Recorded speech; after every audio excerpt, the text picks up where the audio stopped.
Good morning, everyone. I am Congressman Chuck Fleischman. I represent the 3rd District of Tennessee, including the great DOE reservation at Oak Ridge.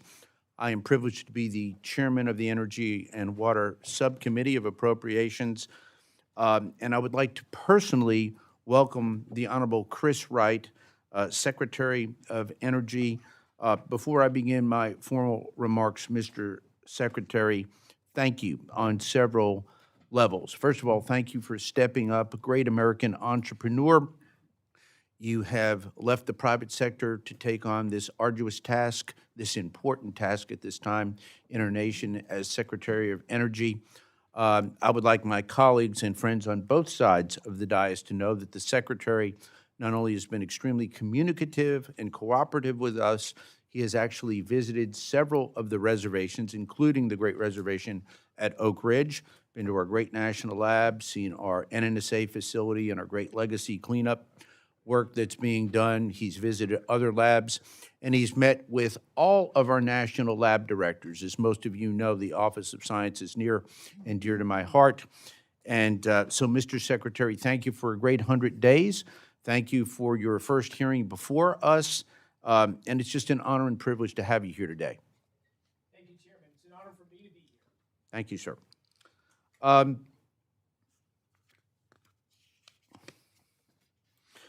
Mr. Secretary, you have had a busy 100 days from ending the reckless pause on LNG exports on day one to reversing extreme energy efficiency standards that would significantly increase prices for American consumers, to restarting decommissioned nuclear power plants.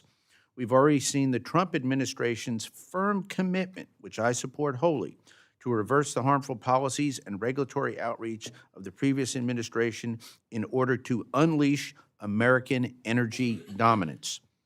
The Department of Energy plays a critical role in ensuring America's security and prosperity, and I strongly support many of the department's programs and activities. However, I applaud Secretary Wright and his entire team, and they've been great to work with, Mr. Secretary, for working to find efficiencies and streamlined operations. While we still are awaiting the full details of the President's fiscal 2026 budget request, candidly, I'm concerned to see such a significant reduction for the Office of Science. However, I'm pleased to see the Department plans to prioritize research in high-performance computing, AI, quantum, fusion, and critical minerals, as well as reprocessing. The national labs will continue to drive American scientific and technological leadership and ensure our nation remains at the forefront of scientific discovery and innovation. The research done at our national labs is essential to rebuilding our domestic critical minerals production capacity, expanding American energy production, enhancing our national security, and competing with our adversaries like Russia and China. In addition, my support for the important work done by our national labs, most people recognize me as a strong advocate for nuclear energy. Make no mistake, I'm an advocate for all the above energy strategy to include natural gas and coal.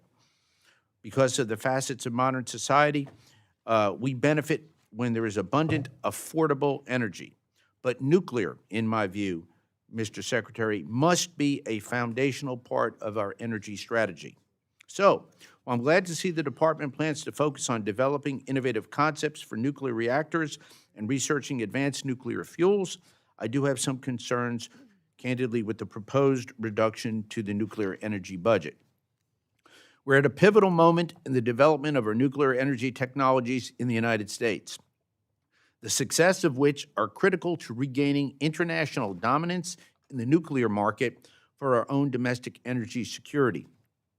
The previous administration respectfully gave lip service to civil nuclear, but ultimately failed to request the funding and resources required for its success.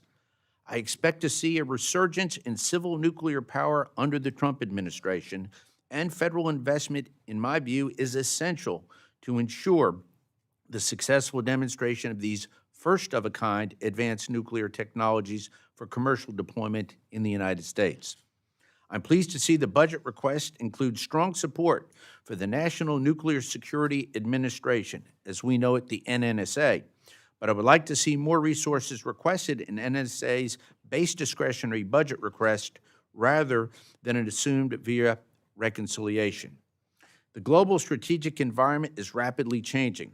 Our nation's nuclear deterrent is vital to our national defense, and NNSA is responsible for ensuring the United States maintains a safe, secure, and reliable nuclear stockpile.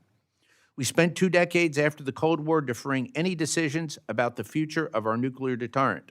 And after decades of significant underinvestment, we were left with a nuclear security enterprise primarily working in facilities dating back to Cold War and, in some cases, the Manhattan Project.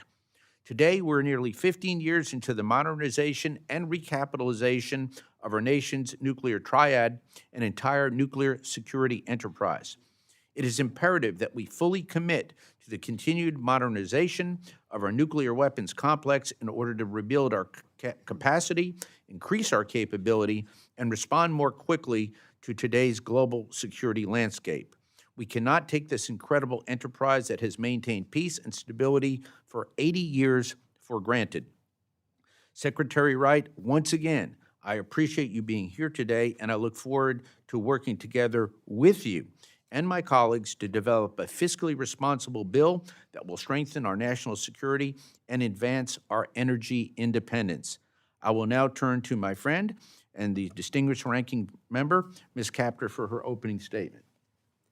Thank you, Mr. Chairman. Good morning. Welcome, Secretary Wright and your team. Thank you all for joining us. This is a committee that actually can work on a bipartisan basis when we try hard. As the ranking member of this subcommittee and a lifelong advocate for America's energy independence in perpetuity, I welcome this opportunity to examine the Department of Energy's recent actions and to discuss your proposed budget. Let me begin with a plain truth. The essentials of life are fresh water, food, and energy. The United States cannot afford to shortchange our energy future. U.S. energy independence is essential for our liberty. I served President Jimmy Carter during the turbulent era not so long ago when the United States slid into unconscious dependence on global energy supplies. My motto, from then until now, never again. The Department of Energy is the engine room of our nation's energy security. It drives innovation. It serves as a critical steward of our nuclear security enterprise and our environmental obligations. We haven't always done well there. It powers our economy. It protects our grid.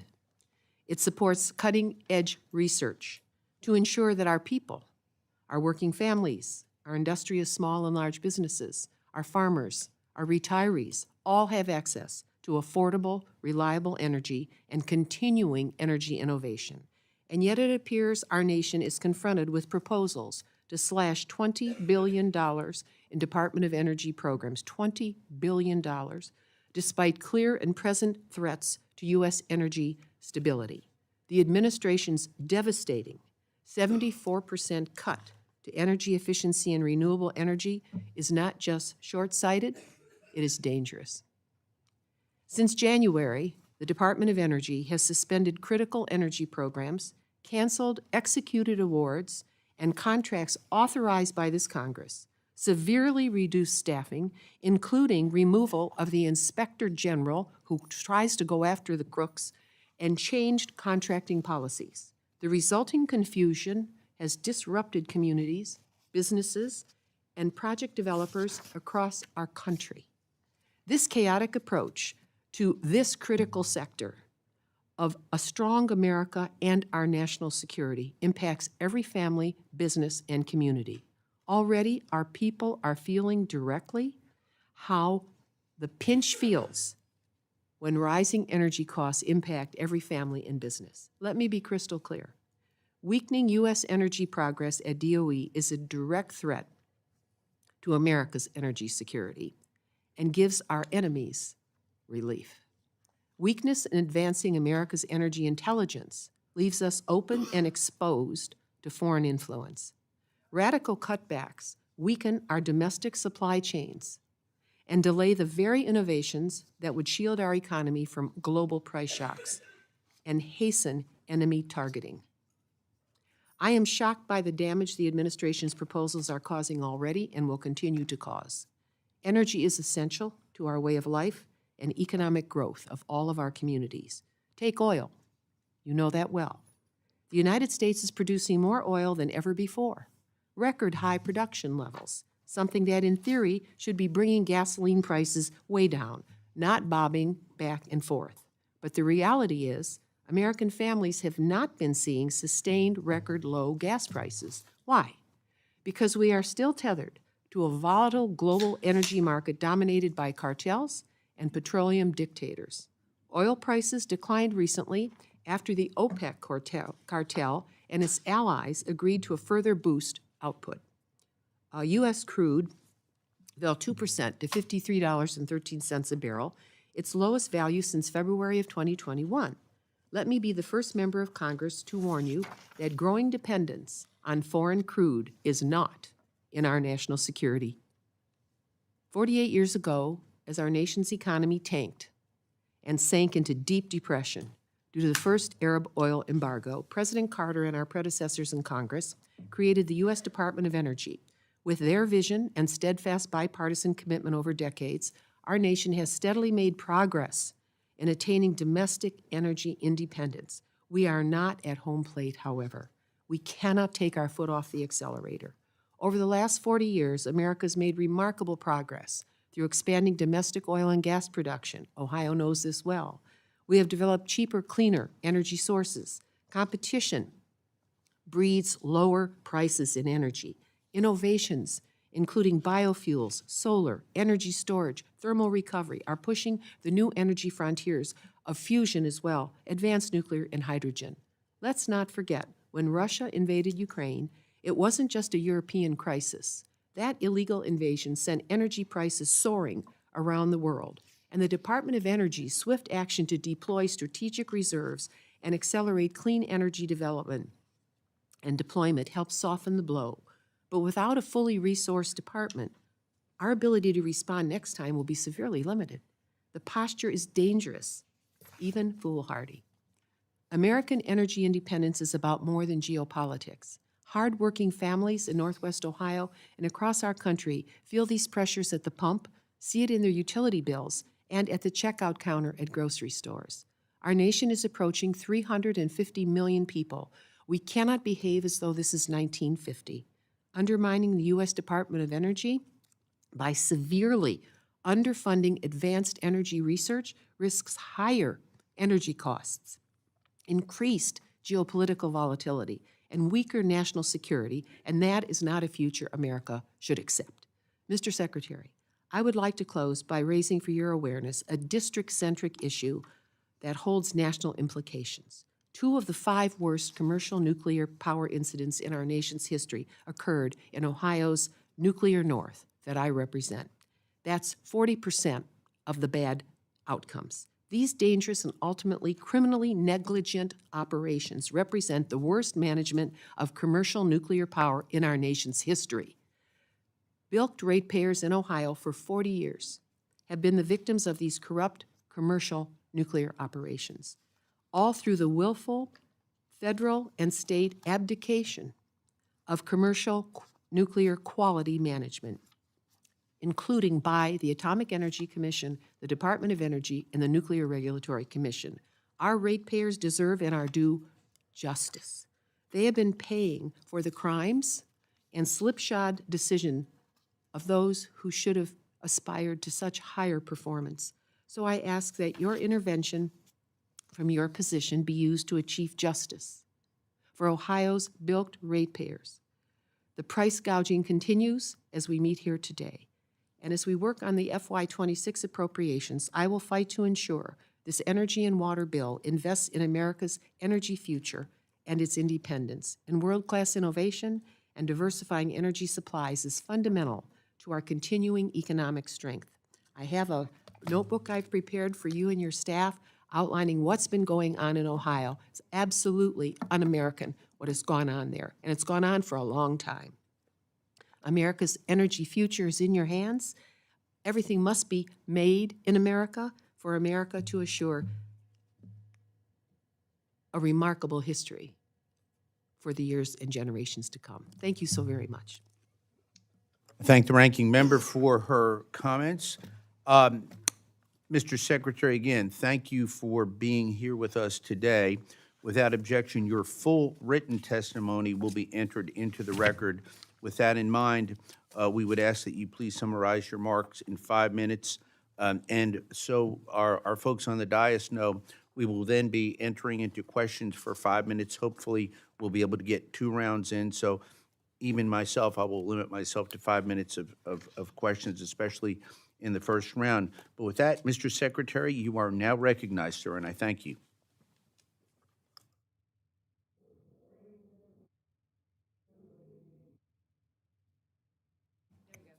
Oops. My first mistake already. I'm starting strong, Chairman Fleshman, Ranking Member Capter, and members of the committee, it is an honor to appear before you and this committee today to discuss the President's fiscal year 2026 budget request for the Department of Energy. I'm especially honored to be at my first hearing before you as U.S. Secretary of Energy. I want to commend this committee for its longstanding commitment to energy policy and its mission of the Department of Energy. Energy is the backbone of civilization. It is the essential catalyst of human progress, enabling everything that we do. From lights in our home, the process heat in our factories, and the innovation in our national laboratories. I've dedicated my life to increasing access to energy, and I'm thrilled to carry my work forward at the Department of Energy at this pivotal moment in our history. My priorities for the department are clear: to unleash a golden era of American energy dominance, strengthen our national security, and lead the world in innovation. A reliable and abundant energy supply is the foundation of a strong and prosperous nation. It drives our economy, safeguards our freedoms, and fuels breakthroughs that improve our lives. When America leads in energy, we lead in prosperity, security, and human flourishing. Achieving this vision means fully leveraging the resources that have powered our country for generations. The United States is blessed with the abundance of coal, oil, and natural gas, and the Trump administration is committed to using them to provide affordable, reliable, and secure energy for the American people. America has a historic opportunity to secure our energy systems, deliver leadership in scientific and technological innovation, maintain and strengthen our weapons stockpiles, and meet Cold War legacy waste commitments. The Department of Energy will advance these critical missions while cutting red tape, increasing efficiency, unleashing innovation, and ensuring we are better stewards of taxpayer dollars. The President's fiscal year 2026 budget will ensure taxpayer resources are allocated appropriately and cost-effectively. This budget will return DOE to its core mission of advancing energy innovation and global competitiveness through research and development. We will invest DOE's resources in sources and technologies that support affordable, reliable, and secure energy and provide a return on investment for the American taxpayers. Just last week, the Trump administration celebrated its 100th day in office, and the Department of Energy has been hard at work to deliver on these goals of unleashing energy expansion while improving operational efficiency. I'm proud to report that we have officially ended the previous administration's reckless pause on LNG export permits and returned DOE to regular order for reviewing and approving new permits. Since January, the department has approved applications for projects that will export more than 9.5 billion cubic feet of LNG per day, adding nearly as much incremental capacity as the world's leading LNG exporting countries. We're advancing President Trump's pledge to lower the cost of living and expand consumer choice for all Americans by right-sizing DOE's regulatory approach to home efficiency standards. This ensures that the American people can choose which appliances work best for their homes and budgets. While we actively work to strengthen America's role as the world's leader in oil and natural gas production and lower costs for all Americans, we are also taking steps to accelerate innovation in the commercial nuclear development. America must lead the commercialization of affordable and abundant nuclear energy. DOE is working to advance the rapid deployment and export of next-generation nuclear technology, including small modular reactors. Small modular reactors will provide reliable power for our nation's growing energy demands, with the added benefits of flexible deployment due to their compact size and modular design. The responsible stewardship and modernization of the nation's nuclear weapons system is paramount for the Department of Energy and this administration. DOE is focused on addressing critical upgrades for the U.S. nuclear stockpile and maintaining our engine powerhouses for submarines and aircraft carriers. Both tasks will become even more crucial in the next few years. We also need to unleash American energy innovation, and the national labs are the engine that drives research and development to further this aim. When it comes to our national labs, we are capable of doing more with less. We can both increase efficiency and drive innovation. We will prioritize research that supports true technological breakthroughs, such as nuclear fusion, high-performance computing, quantum computing, and AI, which will maintain America's global competitiveness. AI is the Manhattan Project of our time. AI will define the future of the world, and it is essential that the U.S. leads in the development of this technology. DOE has a significant role to play in driving AI innovation for scientific discovery, energy innovation, and national security. Our agency has the world-class high-performance computing capabilities that enable fast and efficient AI research and development, including 4 of the world's top 10 supercomputers. We need all energy sources to power the global AI race and meet growing energy demand, while also ensuring the security of the grid. America doesn't back down from big challenges or big builds. If we want abundant, affordable, and secure energy, we must invest in the transmission, generation, and innovation that get us there. We are working to accelerate projects through permitting reform. We need to break ground faster with streamlined permitting, standardized designs, and public-private partnerships to build at the speed of national need. DOE will work to replenish the Strategic Petroleum Reserve. The SPR is a national asset that protects our security in times of crisis. The last administration's politically motivated depletion of 180 million barrels has significantly degraded SPR infrastructure, brought storage levels to historic lows, and weakened America's ability to respond to new geopolitical oil market shocks. As Secretary of Energy, I am honored by the responsibility to help meet the American people's growing energy needs and lead the world in energy development. Thank you for the opportunity to testify before this committee. Mr. Secretary, thank you for your opening statement, sir. At this time, I'm going to begin with questions, including my own, and I thank you again. My first question, Mr. Secretary, is going to be dealing with high-assay, low-enriched uranium, as we know as HALEU. Mr. Secretary, there's an urgent need in our country for commercially available HALEU to enable U.S. leadership in the deployment of advanced reactor technologies. Congress has provided the Department with substantial resources to increase domestic production of HALEU. In the fiscal 24 bill, I was able to work to secure $2.7 billion for fiscal 24 to support these efforts. However, the Department has been slow-moving in taking meaningful action to accelerate the availability of new and diverse domestic uranium enrichment capacity. I'm so pleased that this administration has taken steps to increase the availability of HALEU, including allocating HALEU material from DOE sources to address the near-term fuel needs of our nuclear developers, and I thank you for that. What steps is the Department taking to accelerate the development of commercially competitive HALEU capacity in the United States, sir? Mr. Chairman, and the whole committee, thank you for your efforts to allocate over $2 billion for this critical issue for our country. And you're right that capital has not been deployed yet. And since I've been on this job about 100 days, we are looking at that in detail of what's the greatest bang for the buck. How do we deploy that money to reestablish enrichment capabilities in the United States owned by American companies, and not just for low-enriched uranium, but for HALEU, for next generation.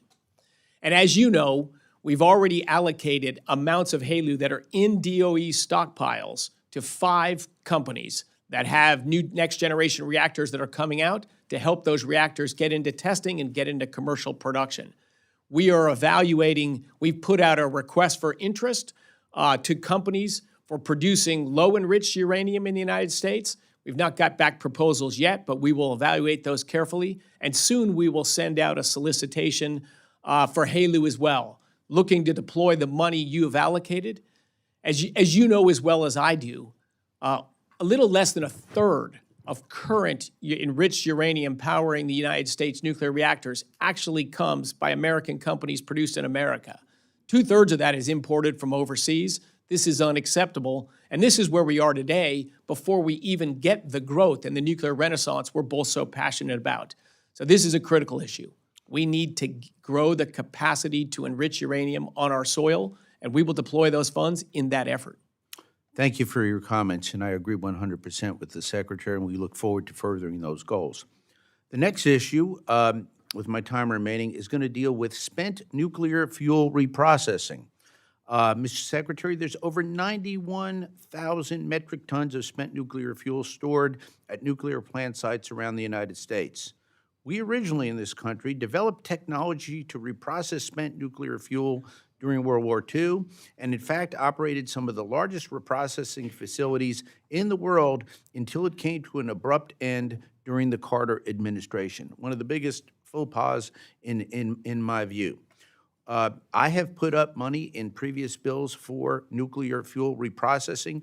Many of my friends, not only on my side of the dais, but also on the Democratic side, are supporting reprocessing.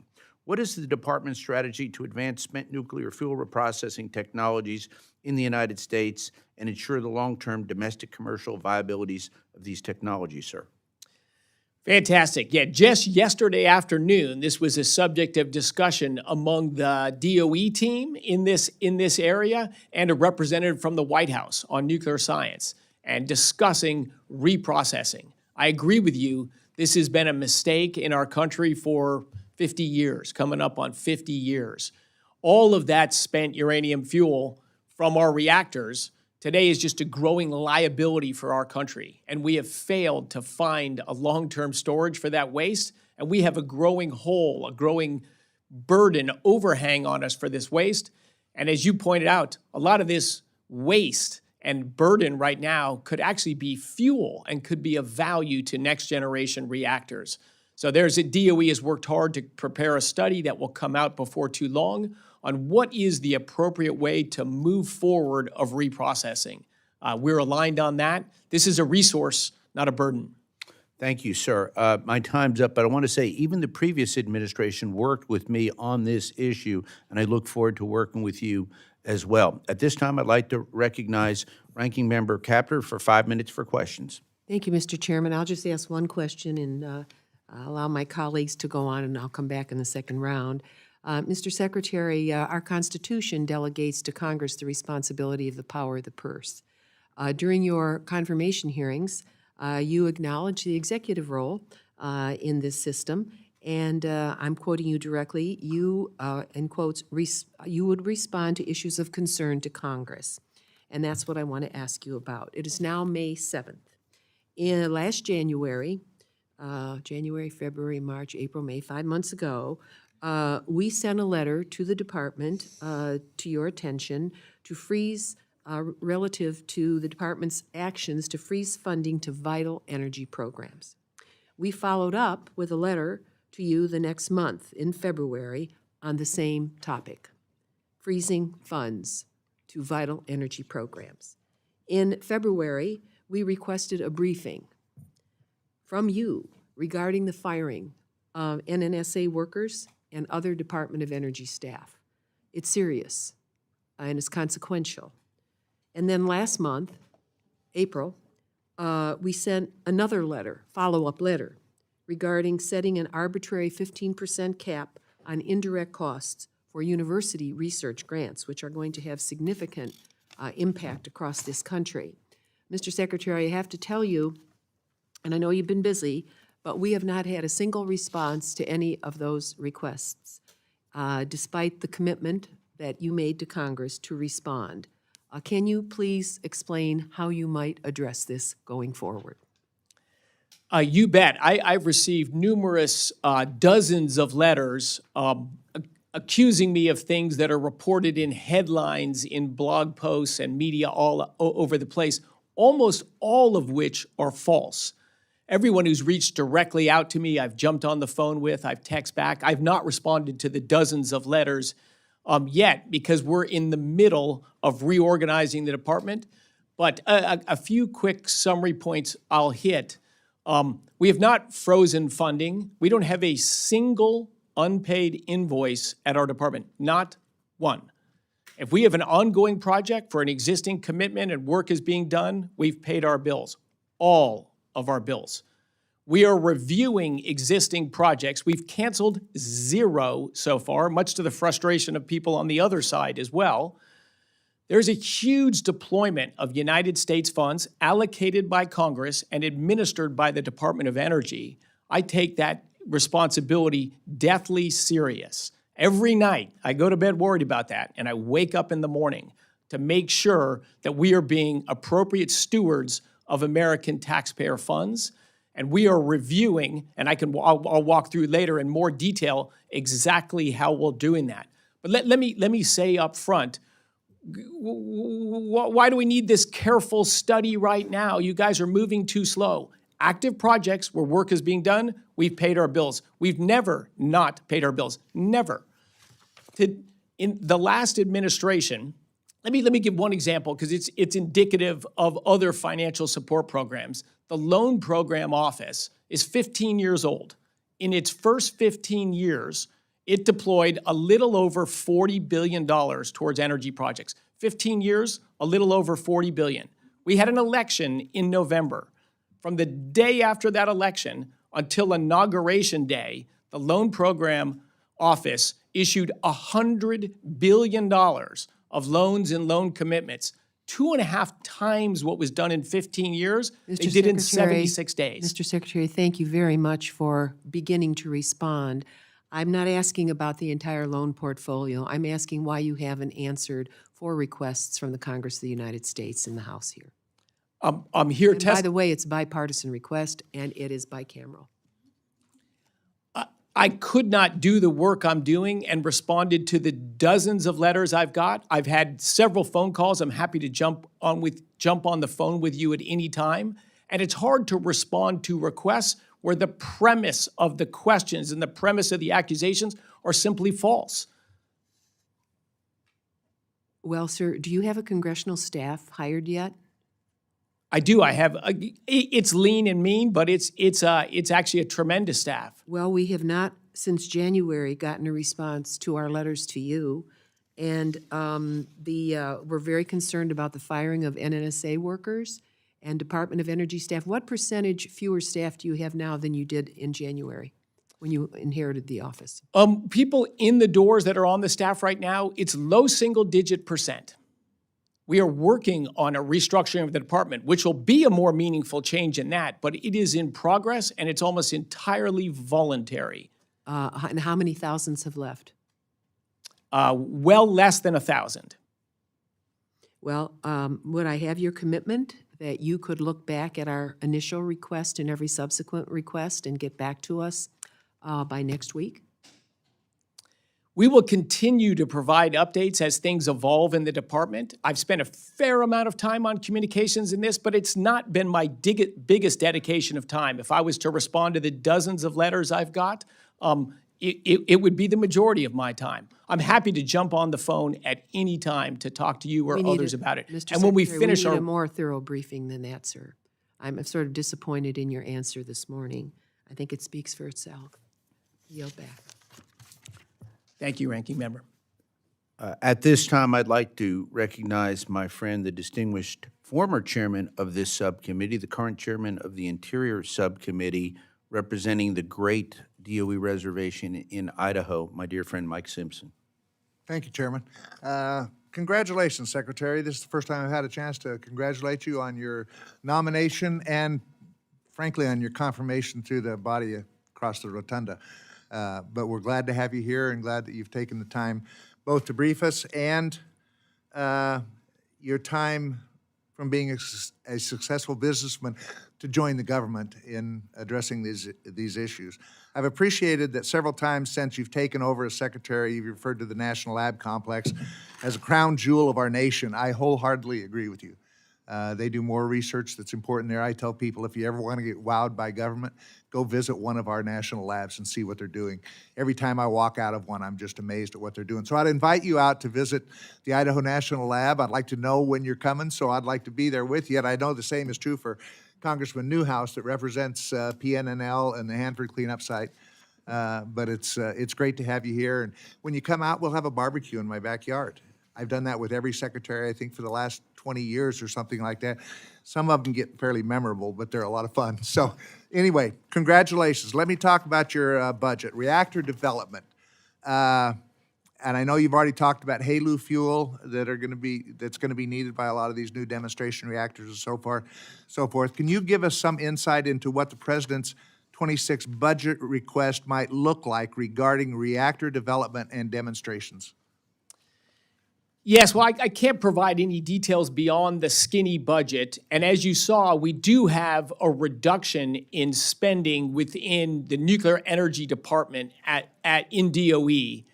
But it in no way indicates a lack of focus or a lack of desire, or even a reduction in desire for nuclear energy. As a career entrepreneur, to really make nuclear energy work, the biggest thing we need by far is private capital, investment capital. And I have spent a fair amount of time in my first 100 days meeting with not just nuclear plant developers, both the big plants and the small modular reactors, of course, folks from Idaho National Labs, but also the hyperscalers, the ultimate customers and end users of nuclear. Our goal is to bring in tens of billions of dollars during this administration in private capital to get reactors built, and I'm highly confident we will achieve that goal. We will use funding from direct grants through our Nuclear Energy Office, as you're well aware of, to continue the Advanced Reactor Development Program, to get more test reactors done at Idaho National Labs. And we will also use the Loan Program Office to provide debt capital on top of a large equity stack, mostly from hyperscalers. The off-takers of these reactors are willing to put equity capital in there. So our goal, and I believe you will see it happen, is vastly more money will be invested in nuclear energy during this administration than during the last administration or many administrations before that. But the majority of that capital will come from private sources. There will be government capital, as you're well aware of. There'll be government loans and loan guarantees, and there'll be catalyzing regulatory events to bring that private capital in. But Idaho National Labs is the leader in commercial nuclear technology, and will be absolutely central to launching the nuclear renaissance. From the test reactors that'll be done there to the scientists that are leading ideas on this, that are collaborating with virtually all of the next generation commercial reactor developers. It is a gem. I'm excited to go out there. I'm signing up for the barbecue. All right. And I made a pledge, I should say as well, I made a pledge right on the day I walked into the office at the DOE that I would visit all 17 of the national labs in my first year in office. They are indeed the gems of our country's scientific research. I'm passionate about science my whole life.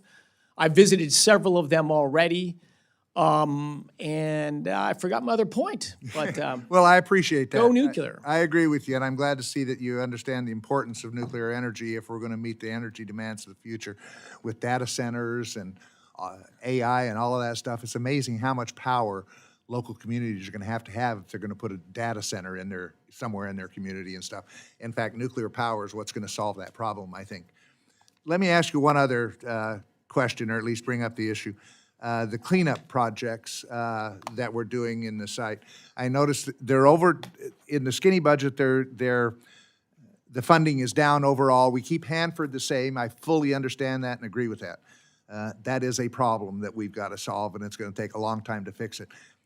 Has there been an analysis done, and to pay for that and to keep that at the same level, we've lowered the cleanup costs or budget in the other sites.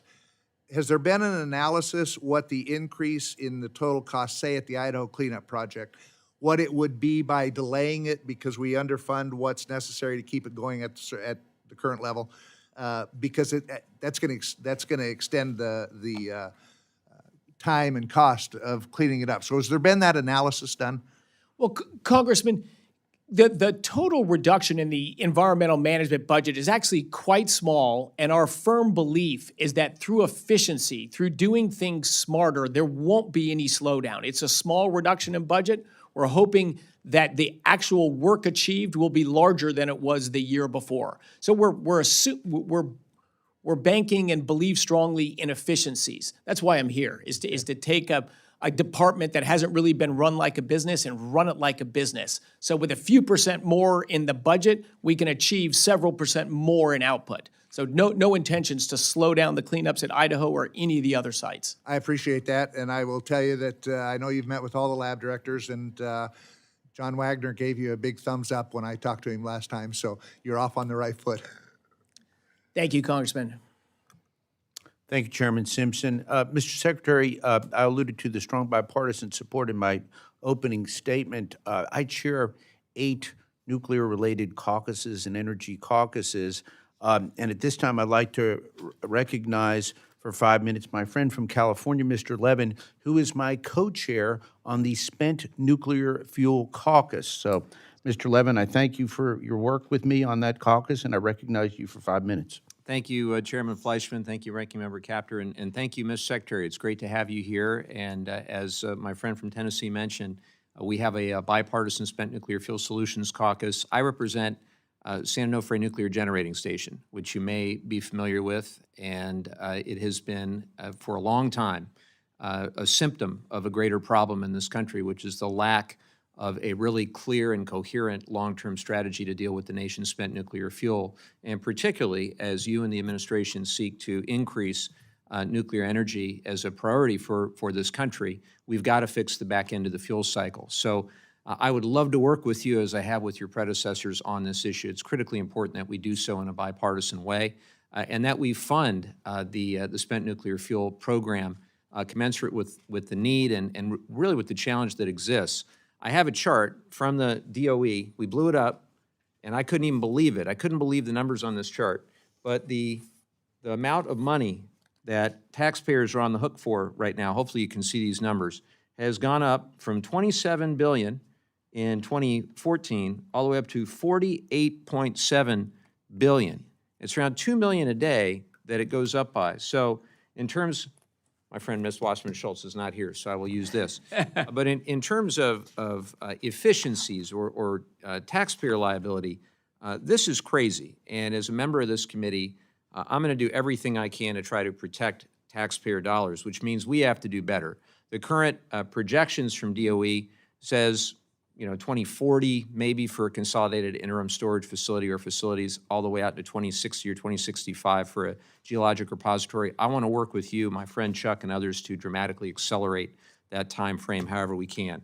So my first question for you is, are you willing to work with us in a bipartisan way and support an appropriate level of funding? Because that's the other thing. That this line on the bottom, by the way, is what the DOE has spent on these efforts. So that number is not caught up, obviously. So are you willing to work with us in a bipartisan way to support an appropriate level of funding for your department's work on spent fuel so we can finally get this problem solved?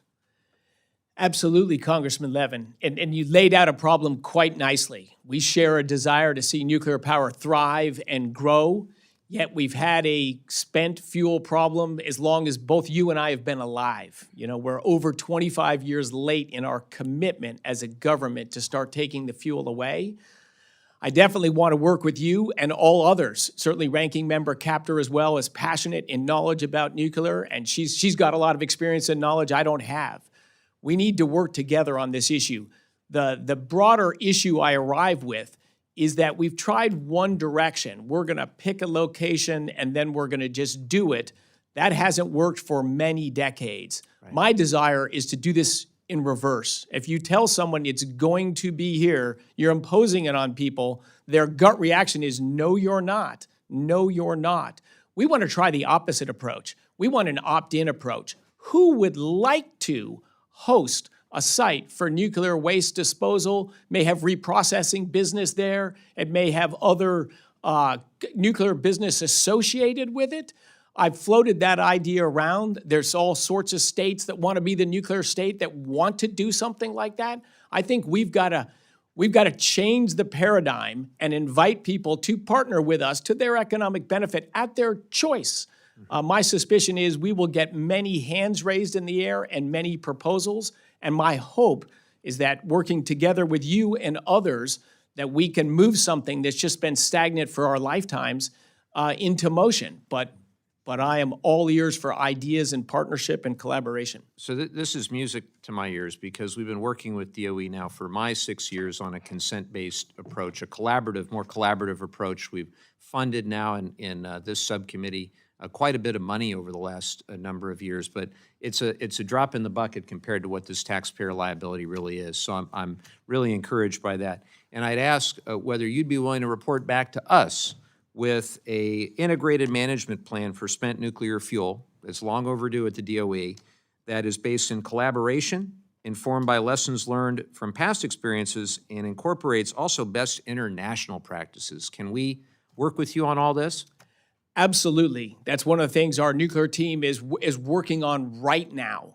Great. Right now. I'll end it there other than to say you have a fantastic team that we really do enjoy working with that are doing great work. It's obviously very tough. This didn't get started overnight. It's not going to get fixed overnight, but I look forward to working with you to hopefully shave several years off that time frame.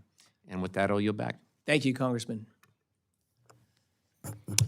Thank you. At this time, I would like to recognize my distinguished friend from the great state of Mississippi, the chairman of the House Ethics Committee, Congressman Guest. Thank you, Mr. Chairman. Mr. Secretary, thank you for being with us today. I want to thank you for ending the pause on LNG exports. I want to thank you for your commitment to replenish our strategic petroleum reserve.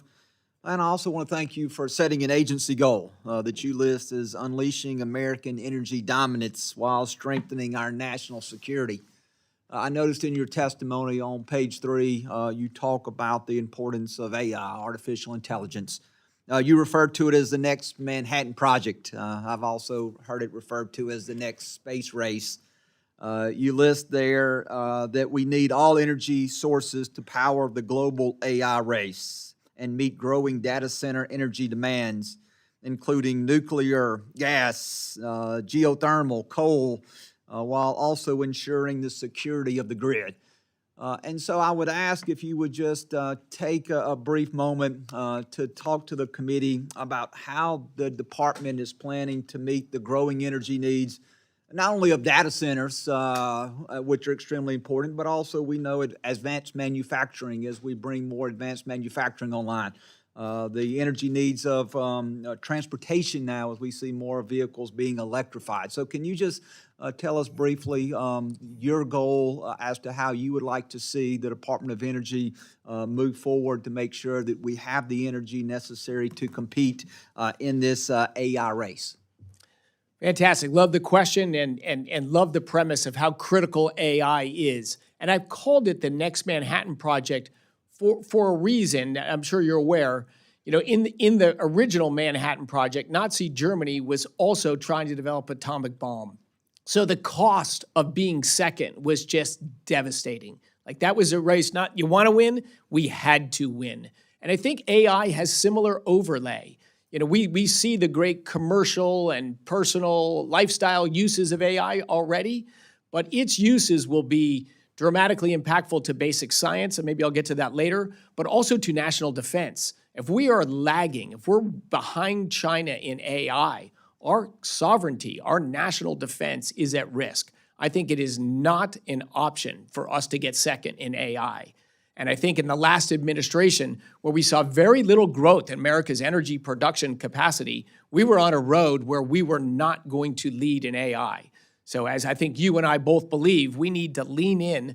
And if we're going to win AI, it is an energy-intensive manufacturing industry. We have to enable the growth, dramatic growth of American energy production if we are to lead in AI. Fortunately, we have the resources, we have the businesses, and we have the technologies here to invest in those energy things. The main thing I view the department and the government as a whole is to get out of the way and to enable private businesses and enterprises to bring the hundreds of billions of dollars of capital investment that'll be needed to lead in AI. You mentioned LNG exports and natural gas. Today, natural gas is by far the U.S.'s largest source of electricity. It's fast to stand up. We got a lot of capacity rooms to grow there. We want to remove barriers to growing that. Nuclear, I think, has a huge runway. It's not grown in the United States for decades, but it could and it should. That is another reliable, affordable, dispatchable energy source, very well suited for AI. Coal. Look, coal is the largest source of electricity in the United States for decades and on the globe for 100 years. And we've been dramatically shrinking our coal capacity when we want to grow our electricity generating capacity. That just makes no sense. And Mr. Secretary, I agree with you. This is a race we can't afford to lose. You mentioned nuclear as being a key component.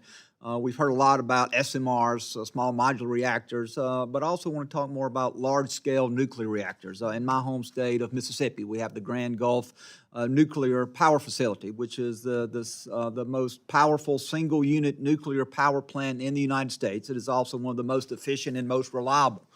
The facility there that has operated that nuclear power facility has an existing early site permit that expires in 2027. So that permit, which existed for 20 years, will soon expire. They have indicated to me that they would like to renew that permit, but have also talked about that being cost prohibitive, that it is projected to cost tens of millions of dollars just to renew a permit where there has been very little done. And so in my last few seconds here, can you talk about how important it is to cut red tape and to streamline the permitting process for projects such as that? Just central. Look, our nation became great. We have gorgeous buildings like the one we're in right now because before in America, we built big, grand things with a reasonable balance between being safe, being careful of the local environment, and making stuff happen. Now that balance is swung so far, it's easy to stop something, it's hard to do something. I am all in on trying to change that. You've got a great nuclear power plant with a fantastic operating record. It should be a quick audit of how it's working, what it's doing, and it should be easier and much cheaper to extend that permit and keep the plant operating. I am fully aligned with that objective. And thank you for raising it publicly. Thank you, Mr. Secretary, and Mr. Chairman, I yield back. And I thank the chairman for his questions. This time, I'd like to recognize my friend from Indiana, Mr. Mervin, for 5 minutes. Thank you, Mr. Chairman. Mr. Secretary, I thank you for joining us today. My district is in Northwest Indiana. I'm home to BP Amoco, one of the largest oil refineries east of the Mississippi River, also one of the top steel-producing regions in the nation. That being said, through the infrastructure bill, there were 7 awarded hydrogen hubs. One of the hydrogen hubs was absolutely awarded within my district, the Mach 2. Current reports have shown that that is one of those department review programs that have been paused while you're reviewing it. I'd like to ask specifically, what is the criteria in which you are judging that specific project? 2, I just want you to know, with the theme in a bipartisan way, we are working with Senator Young. We've worked with the governor, then Holcomb, now Governor Braun, in Indiana, the state legislature, to set the table for the hydrogen hub. It creates 12,000 construction jobs. It allows for our steel industries to have a cleaner distribution by capturing carbon. It is a blue hydrogen, and it is something that will be transformational in economic development within my community. With that, I'd like to ask you what the current status is and the criteria of which you are judging it. Because like you mentioned, you take your job deathly serious.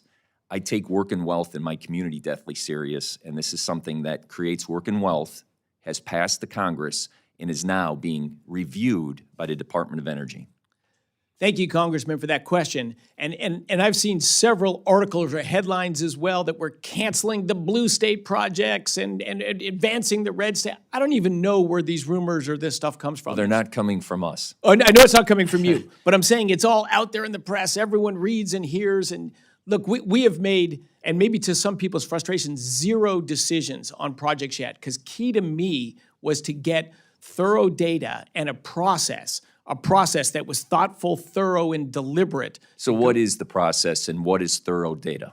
Give me examples of that. So all of the hydrogen hubs today, right now, are being funded in feasibility studies. They're developing, what's the economics going to be, where's the capital sources coming from, where the potential offtake's going to be at the end. So we are just looking the same way any business would look at investments. We're looking at the legal aspects, the technology, the engineering, the market. Is there offtake agreements for these that make them viable? So with the market, if I may interrupt. Yes, you bet. Both steel mills, Cleveland Cliffs, U.S. Steel, have created a system that could use hydrogen that would be through the carbon capture project that would be able to be used in the blast furnace to be able to make more globally competitive steel and put less carbon out in my district so we have cleaner air and cleaner water. Yeah, look, that's great. If it's a project that meets, it's got the co-financing lined up, the science, Correct. the engineering works, it looks viable, it's got an offtake agreement, so it's not a bridge to nowhere, it's going to continue to go forward and be viable. Those are the kind of things that we're going to go forward with. Very We good. want to improve So I the guess energy system. My question is, or my statement. Yeah. I want to work in a bipartisan way to make sure that this project comes to fruition. I have to face the Northwest Indiana trades that wants to be able to create the apprenticeship programs that allow for the jobs to be filled of those 12,000 jobs. So the theme of uncertainty, how soon do you think those decisions will be made so that there can be a ramp up so that these investments can continue forward so that BP Amoco or BP and the steel mills and my technology and unions and non-unions and contractors can have certainty that this project is going to go forward because it was awarded, now it's held, and uncertainty is blowing up our economy. The funding for the feasibility study is ongoing. I don't think that's even done yet. I don't think we're actually holding it up. There probably is uncertainty of, are they going to fund it? So I get that. That's real. Certainly in the next few months, by the end of this summer, hopefully before the end of this summer, we will have run through all of the 400 or 500 large projects that are currently in the pipeline at the DOE. To me, it was key to get in the right people, to develop a series of processes. You used a key term, bipartisan. My whole life, I've been outspoken about energy my whole life, and I've always said energy should not be political. It's the basic infrastructure of human lives. And creating work and wealth in my district, along with energy, is something that should be done in a bipartisan way. I have United States Senator Young sent a letter, and recently United States Senator Banks and myself sent a letter in support of this in conjunction with the Trump administration, unleashing energy and how this plays into the domestic manufacturing. So these hit all those criteria. It's blue hydrogen, it hits the oil, it's carbon capture, and it creates jobs and wealth. So I look forward to working with you and having an open line of communication between my office and your department so that we can communicate accurately what is going on over the next few months. Then I have another question, if I may. Within your testimony, you talk about critical minerals. Just this morning at Ford plant in South Chicago, they're going to halt production because of the lack of critical minerals on the braking systems. So one of the part of your testimony is how important it is to our national security, domestic manufacturing, and basically our economy on critical minerals. The current tariff system is halting minerals coming in from China. You're talking about critical minerals and how important they are. I want to give you an opportunity to speak to how we are going to speed up our critical minerals, our mining, and how we are going to do that so that people aren't losing jobs under this time of uncertainty.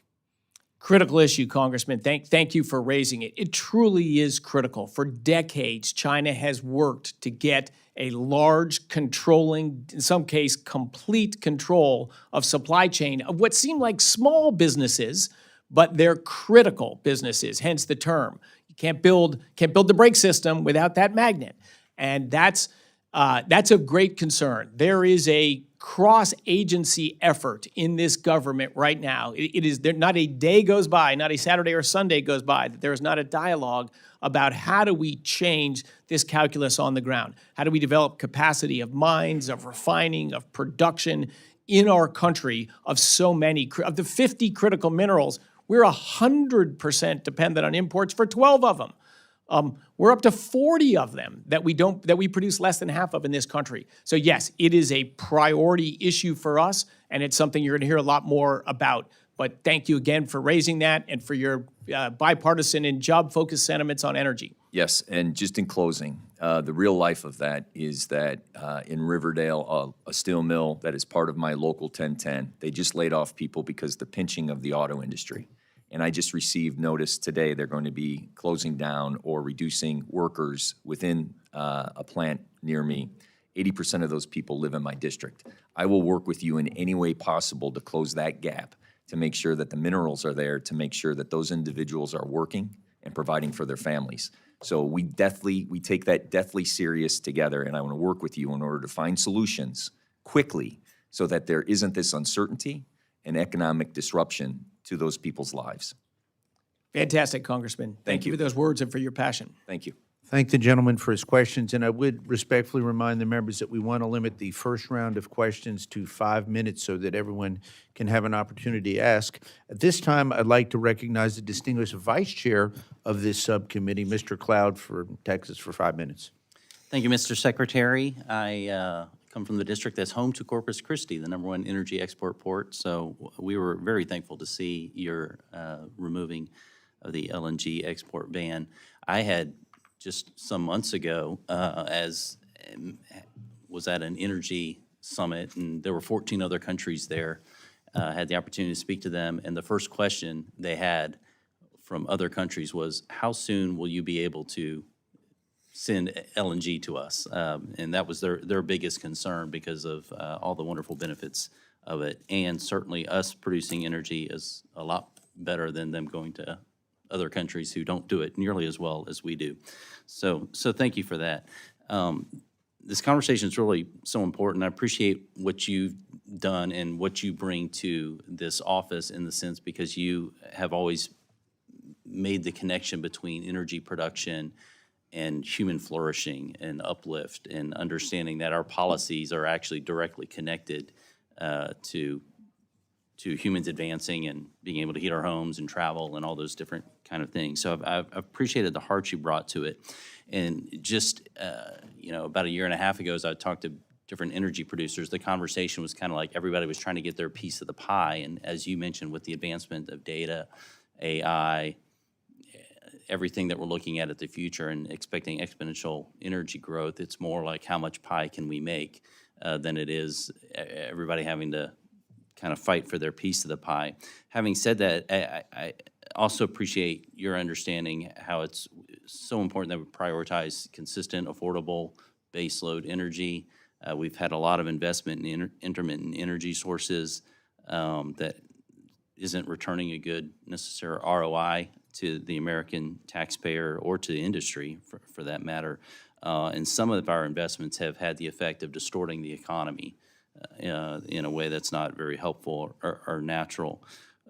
As we're competing with China, one of the biggest concerns that I have is just the speed it takes to get things done in our country. And I'm wondering if you could speak to that, what you could do in your agency to help with permitting processes and those kind of things, what you need help from us in Congress, any advice you would have on what we need to do to work with the NRC or other regulatory agencies to speed up the permitting process. We used to be known in America as people can get things done and do it pretty effectively, quickly, and now that seems to not be the case. We need to return that. So how do we go about that? Boy, that's the big question. It is a very big question. It's certainly one of the reasons I'm here. I just came from abroad. I was in Central Europe last week, and I traveled in the Middle East a week or two before that.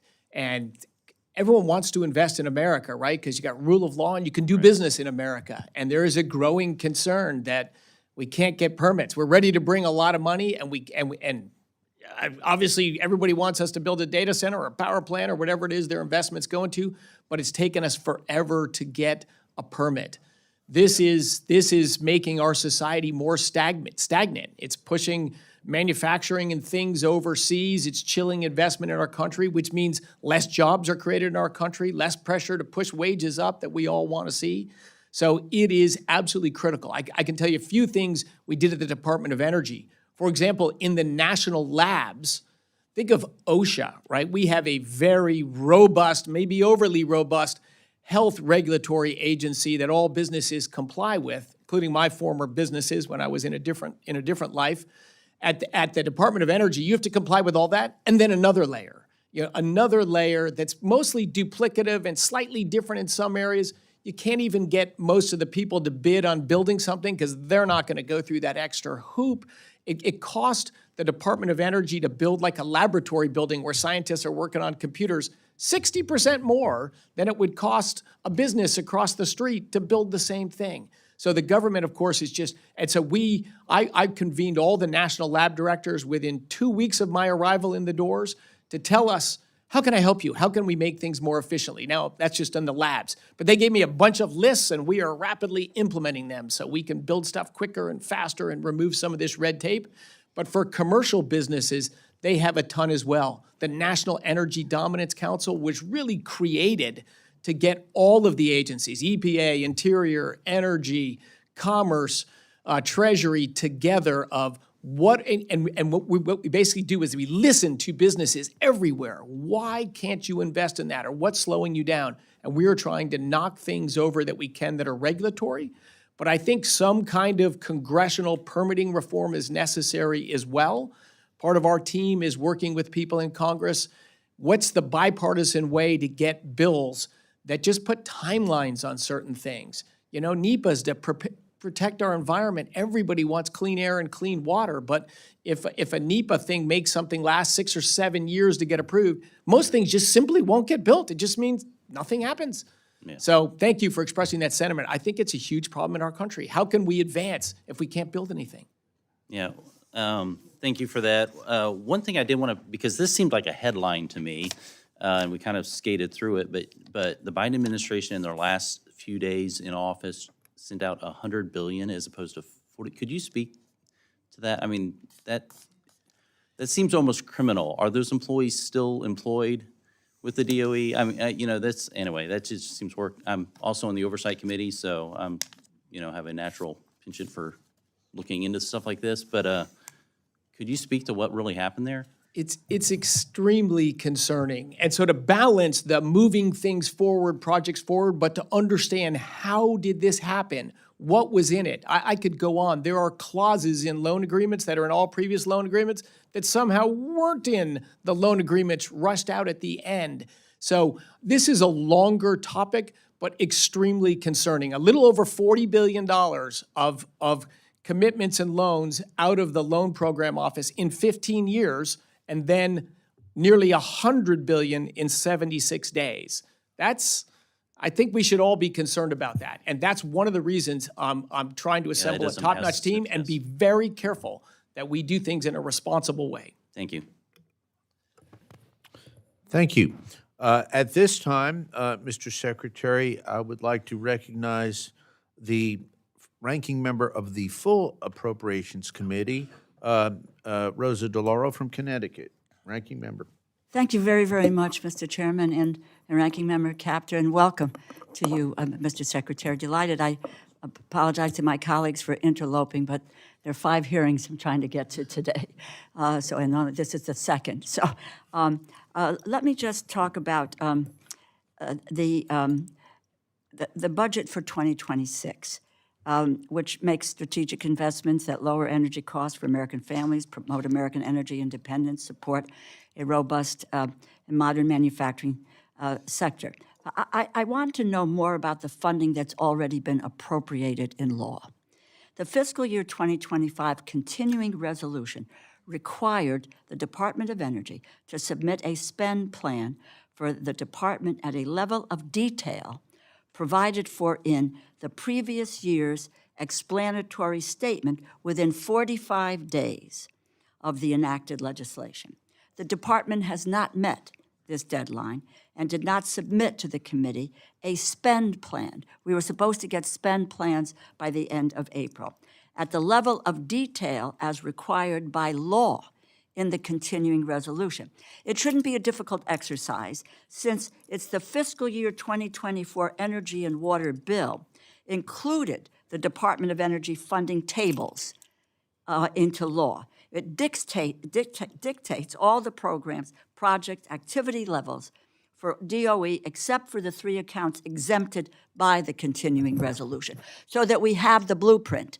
Because by law, for 2025, we are under the year-long CR reflecting the 2024 budget as enacted. So when will the department comply with the requirement of the continuing resolution to submit a spend plan with required level of detail? Will that spend plan follow the law by using all levels incorporated into statute from the fiscal year 2024 Energy and Water Bill? Yes, thank you for being here, Congresswoman DeLauro. And I've spoken to this a little bit beforehand, but I can summarize that as well. When I walked into the department, I mentioned we had a rushed commitment just in the loan program office of $100 billion in the 76 days from Election Day in November to Inauguration Day. So we are funding and paying all of our bills that are current for work done.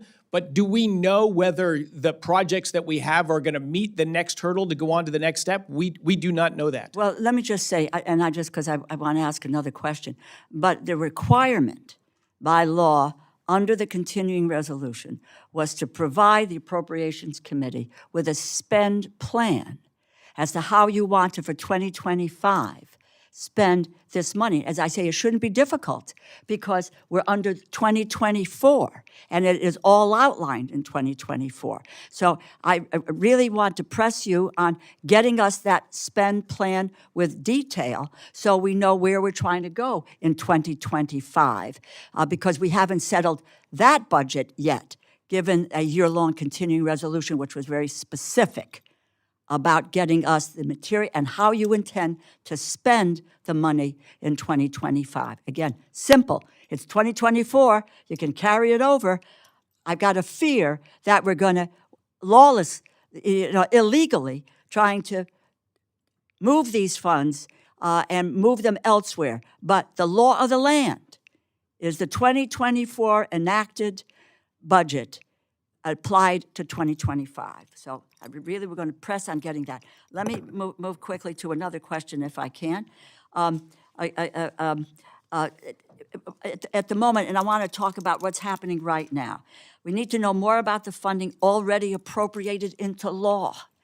It's not a directive, it's not an idea or a suggestion. This committee, Democrats and Republicans, came together, passed legislation, signed by the President of the United States. That's how a bill becomes law. It's very, very simple. So, but the department refuses to release more than $67 billion in the face of court orders out of the $430 billion in frozen funding across the federal government. Connecticut, $70 million of energy efficiency renewable energy awards have been inexplicably recommended for cancellation, including an award focused on technologies to produce hydrogen energy. We should be at the forefront of new energy technology, not retreating to the sidelines. In addition, your department recommended canceling a $389 million award from the Grid Deployment Office for the Power Up New England project, produce energy costs for New England customers by over $1.5 billion while bringing 4,800 megawatts of offshore wind power online. Now, it appears that some projects previously deemed worthy of funding are being canceled without adequate justification. Some cases, no clear rationale other than administrative convenience. Troubling reports have surfaced suggesting that the review and subsequent cancellations may be, and I say may be, politically motivated, targeting projects in Democratic states and in districts. These actions will raise energy prices for businesses and families and make the U.S. less competitive. These are my two questions, and again, it's yes and no. Can you provide to this committee a list of awards that are being considered or recommended for cancellation? Yeah, you listed a couple that have been recommended for cancellation. That's just simply untrue. We have made. Fine, because Yeah. we can't seem to get the information. That's why I wanted to ask you directly, and I appreciate that. Well, that would be great, but getting that list of considered or recommended for cancellation, and what specific criteria is being used to evaluate awards. We need to know that in this committee, so we can say, yes, you've made a good decision on this, or let's take another look at this. So with that, if you can get us that information as quickly as possible, it would be helpful, and your spend plan. Thank you. Thank you, Mr. You bet. Thank you, Congresswoman. Thank you. And I yield back. Thank you so much, Mr. Chairman. And I thank the ranking member for coming today. Appreciate that. There are several hearings going on right now, so appreciate the fullness of the dais. In that regard, Mr. Newhouse, my friend from Washington State, was here earlier. He represents the Great Hanford Reservation, has worked with me for years on legacy cleanup, and he's got a great lab out there. So I recognize Mr. Newhouse for 5 minutes. Thank you, Mr. Chairman. I appreciate that and enjoy the work that we do together on important stuff. Mr. Secretary, welcome to the committee. Appreciate you being here. You've picked up the ball very quickly and are running fast with it. I appreciate all your hard work. I wanted to bring up a couple different things. So I'll try to get to them in the short amount of time that we have. But first, the Lower Snake River dams, as we've talked about before, you know, hydroelectric power, it's vital to my region of the country. It produces a reliable, low-cost electricity for ratepayers. It provides us so many different kinds of benefits, from irrigation, the power, the clean power generation that is critical for us. It also provides us a tremendous amount of help for the agricultural industry, the irrigation water. It provides flood control. Transportation is huge. All of these different benefits that we derive from the dams. But as you know, there's been efforts over the past decades to breach the dams due to one reason, and that's migrating fish, the salmon that are very important to the Pacific Northwest as well. So I wanted to bring that up. Unfortunately, Mr. Simpson isn't here. We've engaged in a lot of conversations about this, but I just wanted to make sure that hear your commitment to work together with us so we can continue to derive the benefits of the hydroelectric system, as well as a strong salmon population. I think we can do both. We've proven that efforts that, if allowed, we've been able to make significant increases in the number of salmon. And your insight, even though this is a congressional decision, your insight, your help on this issue will be tremendously important. And just wanted to ask if there's any plans in place as you're getting up to speed, conversations you might have that we could maybe utilize to get away from the efforts of the federal government, particularly the executive branch recently, of removing such an important asset in the Pacific Northwest. Thank you, Congressman Newhouse. And yes, I share your perspective on that. Hydroelectric dams were, again, large infrastructure projects. When America was bold, we built a number of great dams. They've been critical to the economic prosperity of our country. Very early suppliers of firm, reliable power. What's great about dams is when demand for electricity goes up, you can release more water. When you're in low demand periods, you can release less water. So they provide what I call high-value electricity, which means it's there when you need it, and you can hold it back when you don't need it. They're very valuable assets. We're going into a period of significant demand for growth in electricity driven by AI and resourcing of manufacturing. We got to be ready to meet those demands without harming ratepayers by driving up price to kill demand. So yes, I am passionately in support of those dams staying in place. They've been tremendous assets for decades.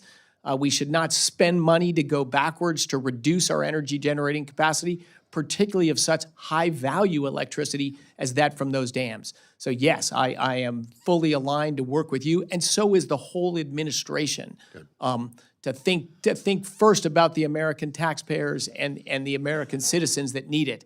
And I was a board member of an environmental group until I was confirmed into this role. So also passionate about fish and the outdoors and animals and clean air and clean water and all that. And as you said, they go together. They are not always in opposition. In fact, they're rarely in opposition.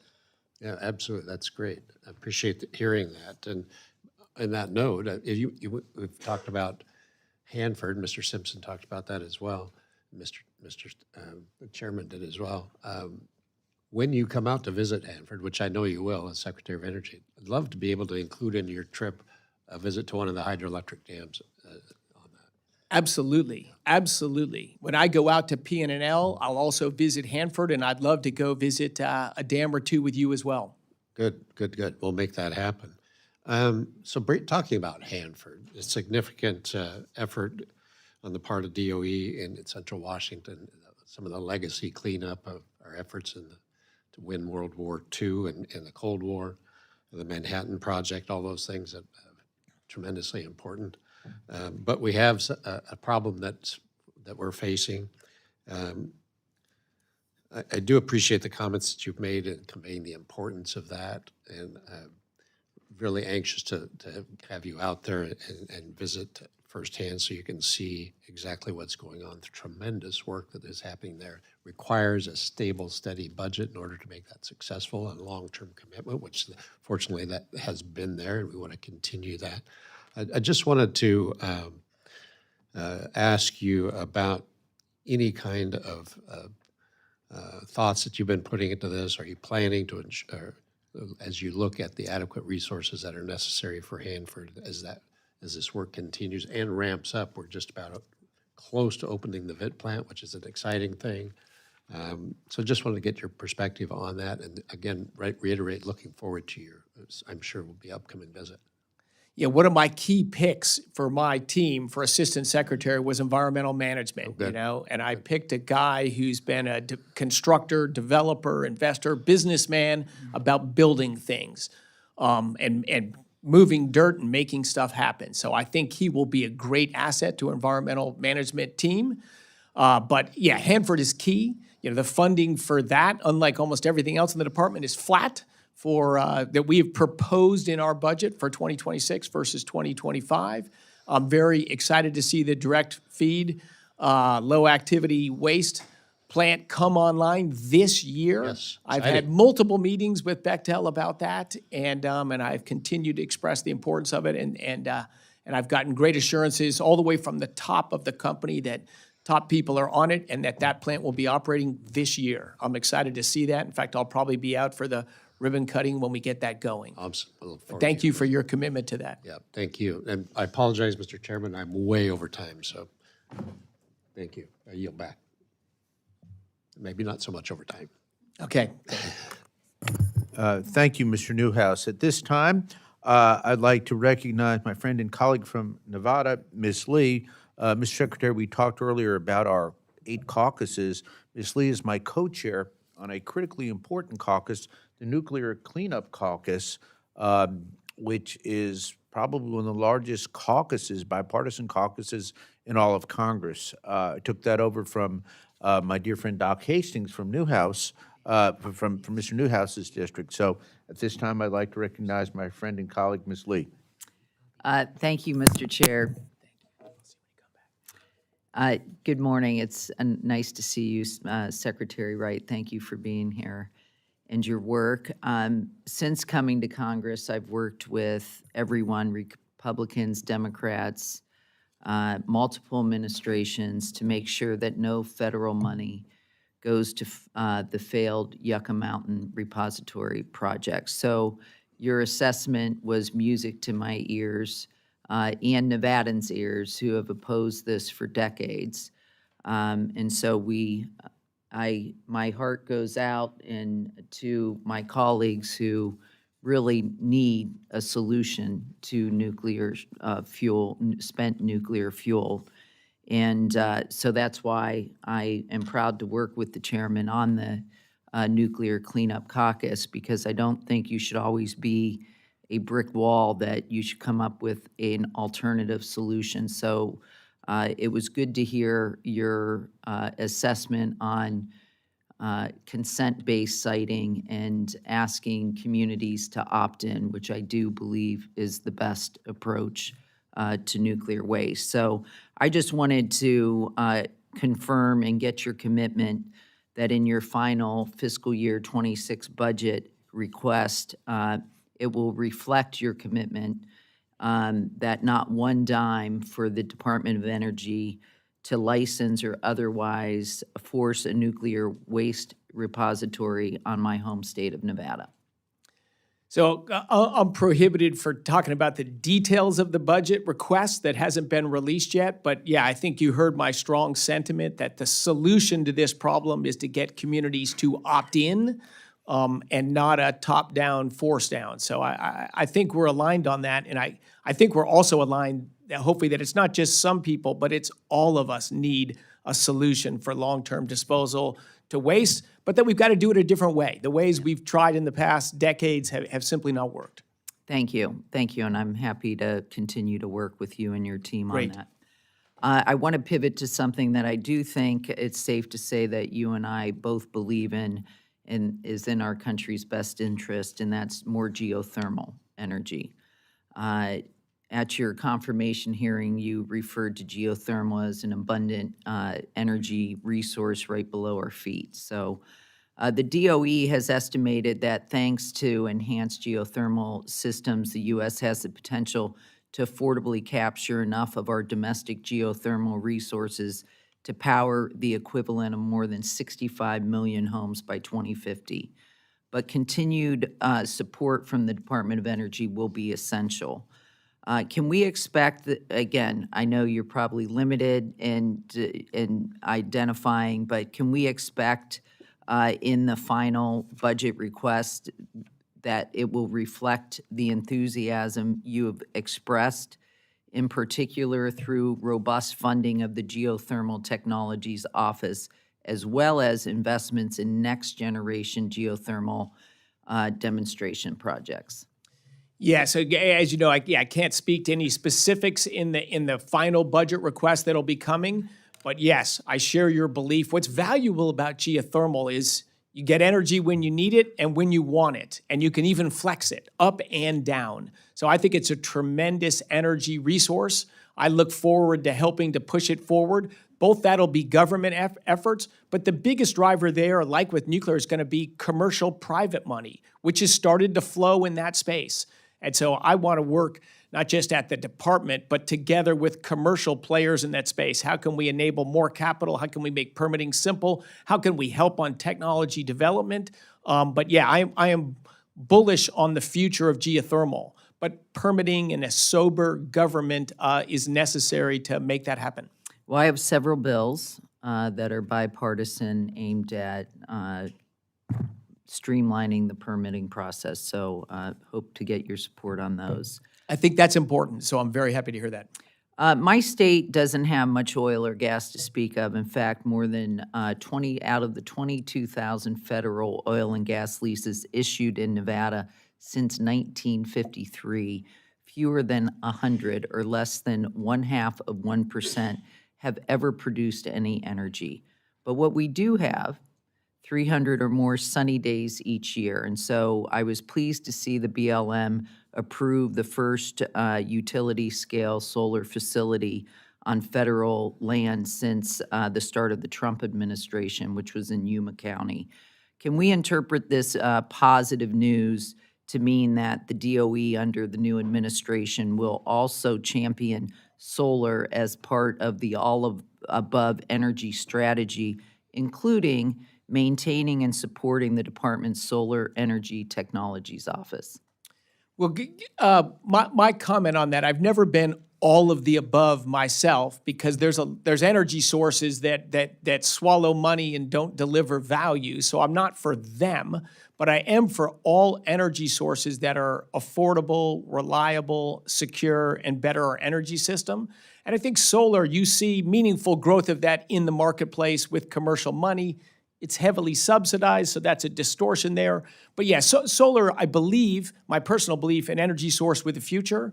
And yes, and I think you'll see continued work on solar at the Department of Energy. Great, thank you. And I yield, sorry. Thank the gentlelady for her questions. At this time, I would like to recognize the newest member of our subcommittee, Ms. Malloy from Utah. Thank you for 5 minutes. Thank you, sir. Thank you for being here, Mr. Secretary. I represent Utah's 2nd District, which is most of the West Desert in Utah, and that has some some world-class geothermal resources, and I was prepared to ask you a lot of questions about that, and then my colleague from Nevada mostly covered what I was going to ask. So I'm glad to hear that that's a priority. I'm glad to hear that you're planning on utilizing private investment to get some of these resources up and running. We do have some good research facilities where they're trying to take geothermal resources that we used to think weren't adequate and prove that they are. So I hope you will support those efforts. And I also have several bills to help with the permitting process. So I look forward to working with your team on that. Fantastic. I look forward to working with you on that. And since we covered all of that, I'm going to get to two other questions that I was really hoping I would have time to ask. Given the importance of reducing our reliance on foreign countries for critical minerals, for fossil fuels, for a lot of the inputs to energy, what are you doing at the cabinet level with the other secretaries to support domestic mining, oil and gas development, refining capabilities, so that we're not just talking concepts about how we could be producing energy, but we're moving towards producing more energy and more of the inputs to energy here? Oh, great question, of course. And critical minerals and mining and processing and refining of minerals and materials in the United States is central to President Trump's agenda. You know, we've gotten ourselves, fortunately, most oil and gas developments on private land. And so it, in spite of withering federal opposition, it is sort of advanced in spite of efforts at the federal government the last 4 years to strangle it. Mining is more difficult. You know, a lot of the resources for mining are on federal lands. And the U.S. was a great, giant, proud mining nation when I was born. And we've gone backwards that entire time. It's incredibly hard to permit a mine in the United States. And it's what got us in some of the tough situations that were mentioned earlier of there's so many critical materials we don't produce any of in this country, and we can. And I'm going to interrupt you just to make this point. What we've seen in the past sometimes is the Secretary of Energy says we want to be producing more of this, but the Secretary of Interior is working on a different agenda. And what I'm hoping we can avoid is having secretaries working at cross purposes so that you're saying what I want to hear, but then there's another secretary implementing policies, because we're producing energy on public land in my part of the country almost exclusively. That is correct. Yeah, and I'm well aware of that. And it is a success story because of local support in Utah that's driven that forward. But you had a bigger fight than to make that happen than in other states where it's private lands. But that's why President Trump and Secretary Burgum led the effort to create the National Energy Dominance Council. And energy means critical minerals and materials and mining as well. So that is absolutely, and we talk about this every day. We have a list of mining projects that look like they're credible, that'll produce important stuff for our country, and we're trying to find out what is the barriers. And it's multiple agencies. What are all the things that have tripped them up, and how do we knock those down? And I think you're going to see in this year, the first year of this administration, you will see a number of exciting announcements of mines fully permitted and shovels in the ground to get them going. Mines that have been in process for over a decade are finally going to happen. But it is critical to our national security, not just to our economic well-being, but to our national security. Well, as the daughter of a miner, I'm really glad to hear that. And that leads to my other question that I hope you can answer quickly in the time I have left. How are you working with state and local elected officials to make sure the plans you're making work for regional plans, and that everybody's engaged so that we don't have the federal government saying they're going to do something that then local governments don't have buy-in? No, you're so right. We have a great federal system in this country. I have talked to more Democratic governors in the last 100 days than in my entire life combined. And great conversations. It's amazing how embracing so many Democratic governors are. They've seen the high price of energy and jobs not in their states anymore, and they want to see activity go ahead. A couple, there's more contentious negotiating going on, but for the most part, it's been a welcoming environment. But you're right, it's not just federal. We need state, we need local communities and towns into it, which is why I'm very outspoken on this stuff. This is in America's best interest. It's in the planet's environmental interest as well as economic interests for us to start building things in America again. Well, I was just at breakfast with the Speaker of the Utah House of Representatives, and he would be mad at me if I didn't reiterate what he keeps saying, which is anytime you need to do a pilot project and have a proof of concept, Utah's willing to move quickly, and we're eager to be part of the solution. So I love it. Look forward to working with you in your great state. Okay, with that, I yield. Thank you. And if I may, Mr. Secretary, I want to thank you for meeting with our governor, Bill Lee. You've been so good to talk with so many governors, and maybe at some point in time, it would be great if we could have a bipartisan group of governors come up and have a conference with you. So appreciate your being so open and available to speak with all of our governors, because our states are a great hotbed for innovation, and especially in new nuclear. So I thank you for that. At this point in time, I'd like to recognize my dear friend from Florida, Mr. Franklin, for 5 minutes. Thank you. Thank you, Mr. Chairman, and thank you, Secretary. As others have mentioned, I apologize for bouncing back and forth. We've got multiple secretaries here, and it's a shame because we wait all year to have the opportunity to speak with you all. But thanks for your patience, and I apologize if I get into something that you've maybe already touched on, but if nothing else, maybe give you a chance to expand a little more. But also, I'm really excited for this because for my entire life, we strive so hard to achieve energy independence, and in 4 quick years, we unilaterally handed that away. So with your appointment to this position, I was extremely excited at what we have coming. So in the last Congress, I had the chance to serve on the AI task force that the Speaker put together. And across the year, with all the various stakeholder groups, the one theme that kept emerging from all of them, regardless of their specific needs, they said, but the long pole in the tent is going to be energy. You've probably touched on this some before, but specifically on that, a recent Center for Strategic and International Studies report projects that just generative AI alone could require up to 84 gigawatts of additional electricity by 2030, the equivalent of adding another Texas to the grid. So when you combine that with the growing demand from EVs, semiconductor fabrication plants, data centers, we're headed for a very massive strain on the infrastructure. You may have touched on this before, but if you could, maybe put some more meat on the bone. Could you talk about what DOE is doing to ensure we have the generation capacity, permitting reform, grid resilience needed to support this demand, particularly in regions like Florida, where just our growth alone is already outstripping our production capabilities?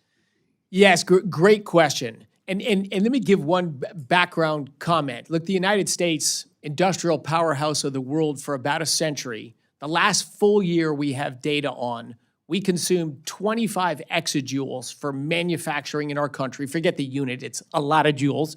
But the relative thing is what matters. China consumed 70. So almost 3 times as much energy is consumed manufacturing in China than the United States.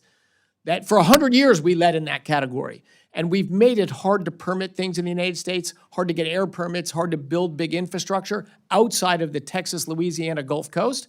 And so what has that industry done? It's all gone mostly to Asia and the largest piece to China. This is not good for the economy of our country. It's not good for the environment. It's certainly not good for our national security.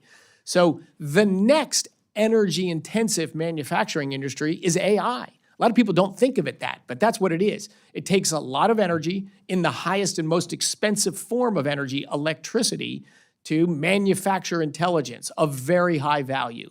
So yes, we need to have that here, which means we need to grow our electricity production a lot in this country. And a lot of citizens are worried about that. They look at the last 4 years and say, wow, the U.S. grew electricity production about 2% in the 4 years of the Biden administration, and prices went up over 20%. And now you're telling us we're going to grow our electricity production by 10% or so? How much are prices going to go up? I don't want that to happen in my country or in my community. And so our answer to that is we're going to grow energy production, electricity production, more than supply. And therefore, we can accommodate the growth of AI and cap the rise in prices. Now, a lot of that price rise was all self-inflicted wounds. There's no shortage of energy. That's the government putting their finger on the scale. The more cheap energy we build, the more expensive our grid gets. Like that tells you that the expression cheap energy is just false, referring to unreliable intermittent energy sources there. Across the board, they make electricity more expensive.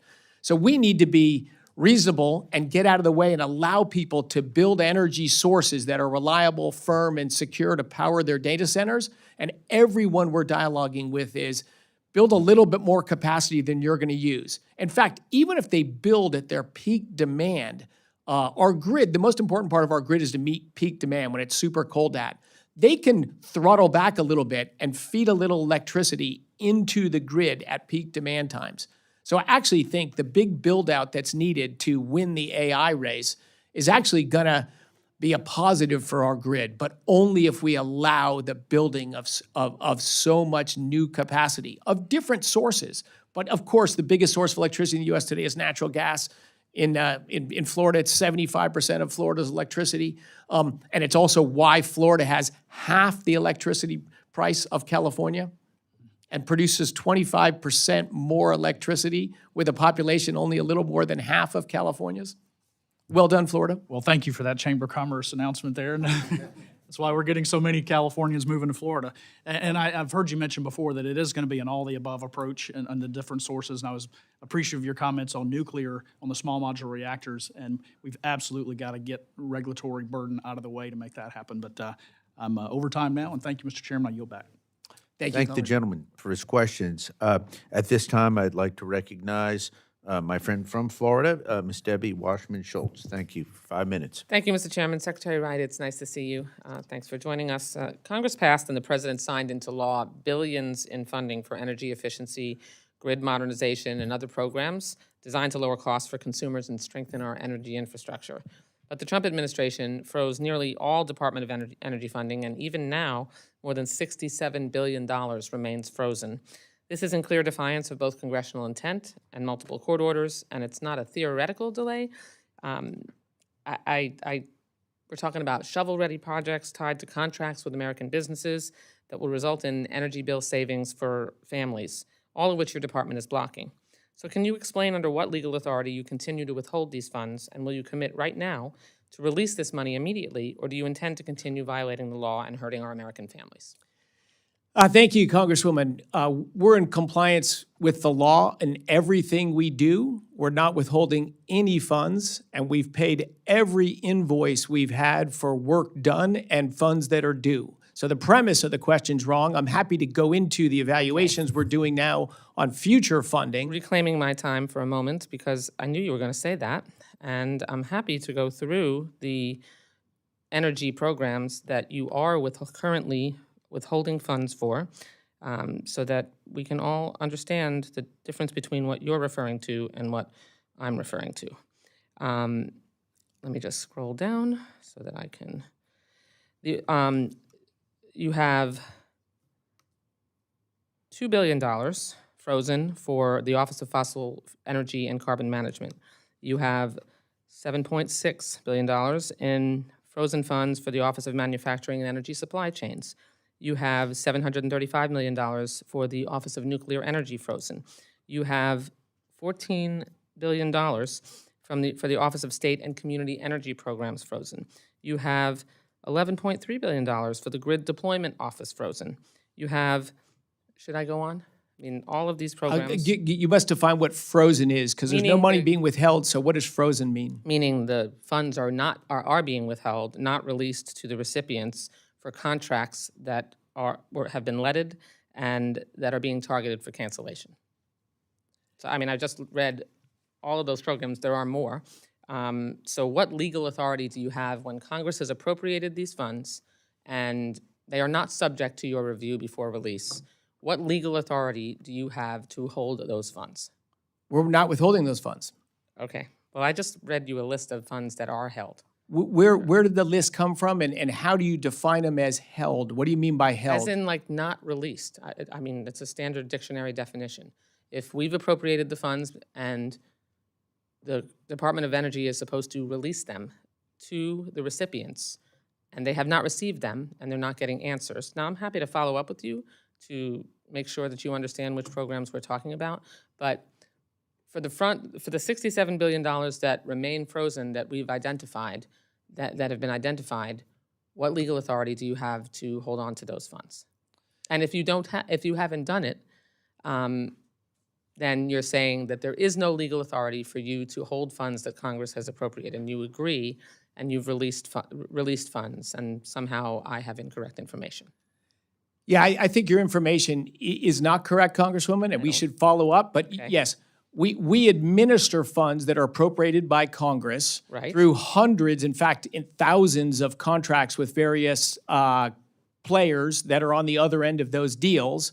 And we have ongoing work with lots of companies where we are paying bills as they become due, and we are engaging with all of those folks on the next then- milestones for their payments. Okay, so then you understand that if Congress has appropriated funds and in addition, a court has ordered you to release those funds, that you're supposed to do that. So when I follow up with you and show you funds that are still frozen, then we can expect to see those funds released once we point those out to you?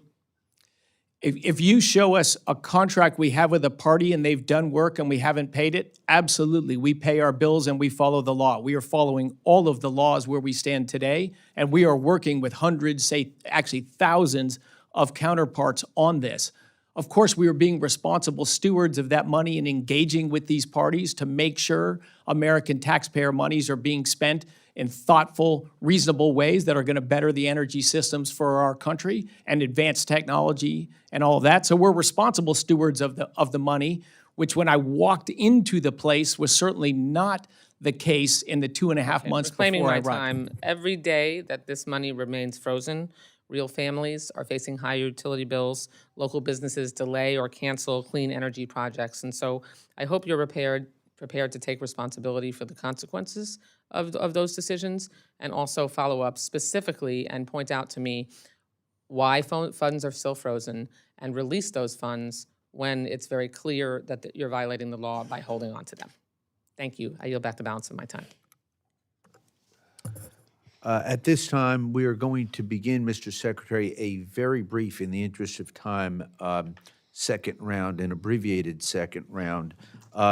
I'm actually going to defer my questions and just make a comment in support of the Office of Science and our great national labs. You've been very strong in your visits to the labs, in your meeting with labs directors, in your strong support for the great national labs. I represent the Oak Ridge National Lab, which actually does every function that a national lab has in its portfolio. And again, I thank you for your visit there. And my comment is we've seen the general budget, and I would like to work with you to make sure that we see some type of an increase there. You've got a very arduous task to come forth with a budget on several different things, and I'm fully cognizant of that. But just wanted you to know that my strong support for the national labs is there. With that, I'm going to recognize again my colleague. Oh, Ms. Capter is back. Very good.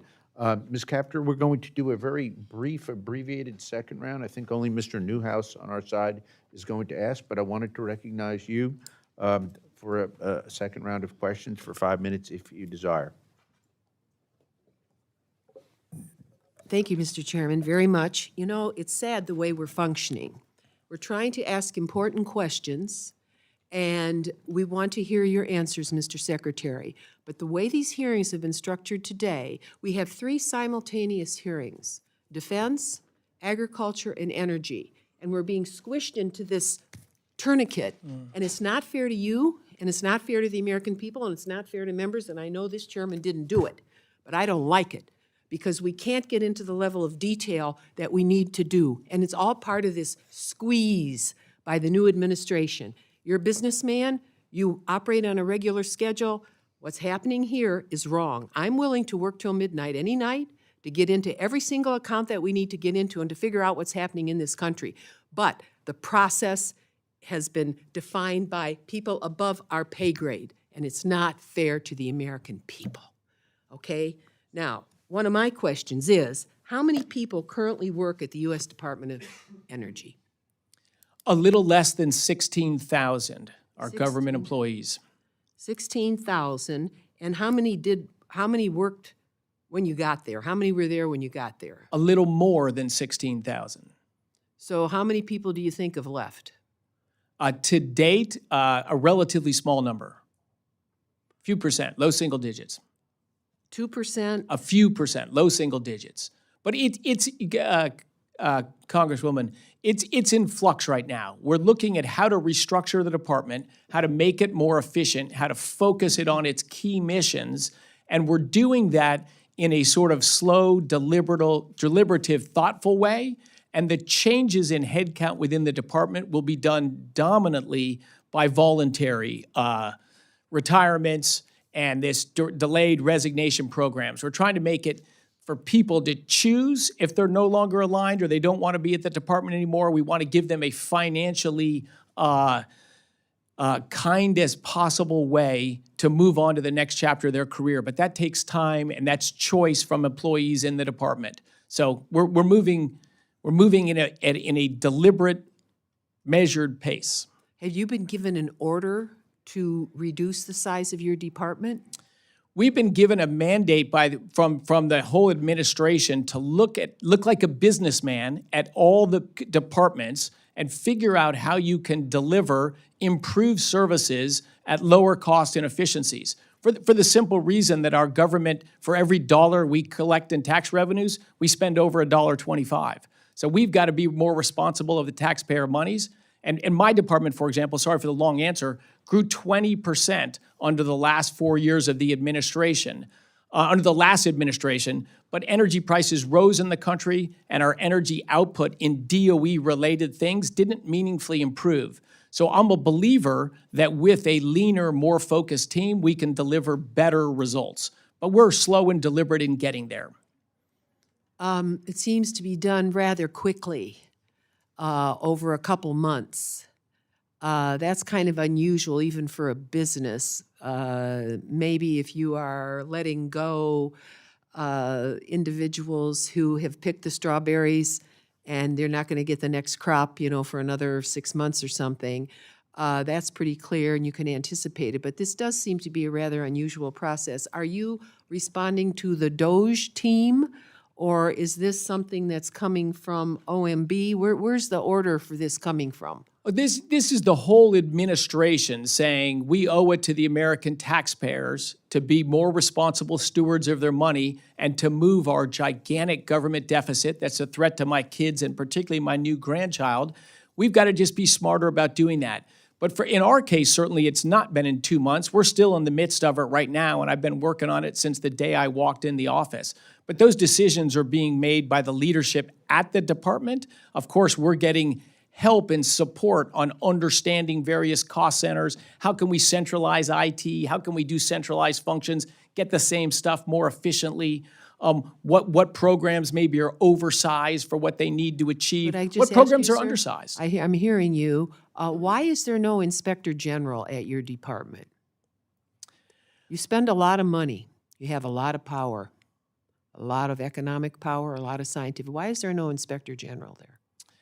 I think there was a broad removal of inspector generals with the new administration, and then I think we have not finished. The administration has not finished appointing new inspector generals. We have complete accounting and complete books of everything we're doing. It will be all there for the public to see. I've complete and 100% comfort with that. Well, let me just say I come from a criminal state, and I have seen absolute criminality in the field of nuclear power and also complete irresponsibility by the Atomic Energy Commission in years past with the disposal of waste that is very dangerous in our area. We are just discovering more and more and more of it. So I don't trust any department. And when you talk about having to balance budgets, honestly, budgets can be balanced in two ways: by revenue, and there are some really rich people in this country that are not paying their fair share. And we can look at tax cuts going back 35 years and begin to see who's paying and who's not paying. And I think it's a tragedy for the country that the 20,000 individuals that the Internal Revenue Service wished to hire to go after the freeloaders, they were not allowed to hire. How about that? Wasn't that a good idea?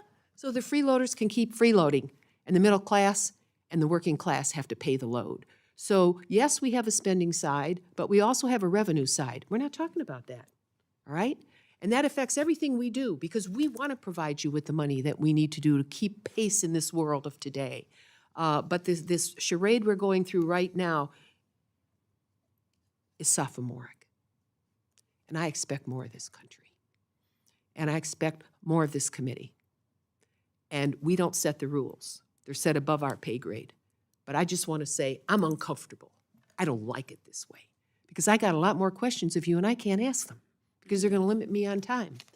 So one of the things I have to ask about is my own district.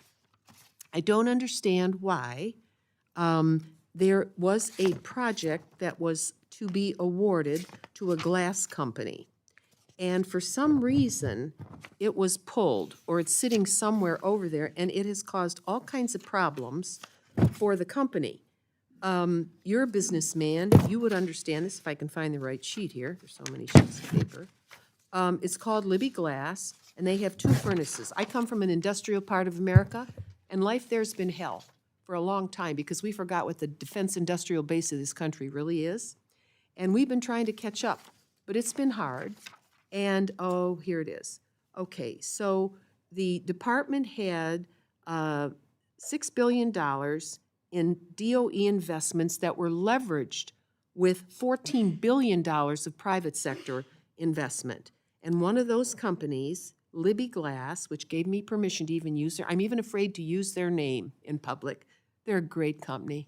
They're a legacy company in our community. I'll start to cry. They're generous, and they work hard. And they are to replace 4 regenerative furnaces with 2 larger hybrid electric furnaces to reduce the carbon intensity of its Toledo, Ohio facility by up to 50%. And the department is considering canceling more than 60% of their industrial demonstration projects, which would be devastating to our community. And this is a company that never left the city. They didn't go out into the suburbs, okay, and break more ground. They're a responsible company. And for this award review and cancellation process, how is DOE or any part of your administration assessing which DOE projects will be canceled or continued? What criteria are you using? And even if DOE chooses not to cancel any of these awards, these actions are creating mass confusion. Unemployment's going up in our area, by the way. And companies have canceled almost $8 billion in energy manufacturing projects so far just this year, 5 times more than was canceled last year. So given your private sector background, what can you do to help me understand what is happening to this particular company in the review process? Where are they? Representative Capter, I appreciate your passion for industrial America, keeping the industries we have, bringing new industries home. We are so aligned on that. It's one of the things I'm excited about this administration. We've outsourced so many of those jobs overseas. Yes. That's a I was lucky. I grew up in suburban America and got a great education. I've had a dreamy life. I could have been born somewhere else. I could have had a very different life. I share your passion. Thank you. I share your passion. So I think I mentioned briefly, I walk into a department that I am very passionate about, energy and all that. I want to support as many activities and projects as we can to save American industry and grow American industry. So fully aligned on that. I think I gave the numbers before, but I walked into a thing where $100 billion had been shoveled out the door in 76 days. I'm responsible for that money now, either in money out the door or committed to money to go out the door. I can't look at American taxpayers, including taxpayers in your district, and say, yes, we invested $2 billion and we built a bridge to nowhere. We built something and now it's just closed because it had no marketplace. It had nowhere to go. So let me give you a quick little summary. So the answer is we haven't canceled any projects because we've been slow and careful and deliberative. We've developed a process, and in the next few months, we will run hundreds of projects, including those, through our thing. And if it's viable and it's going to create jobs and it's going to do these great things, we're going to support that project. And the simple little criterion we're looking at is legal. The technology, is the technology viable? Is the engineering done competently? Is there a market for the thing that's being built?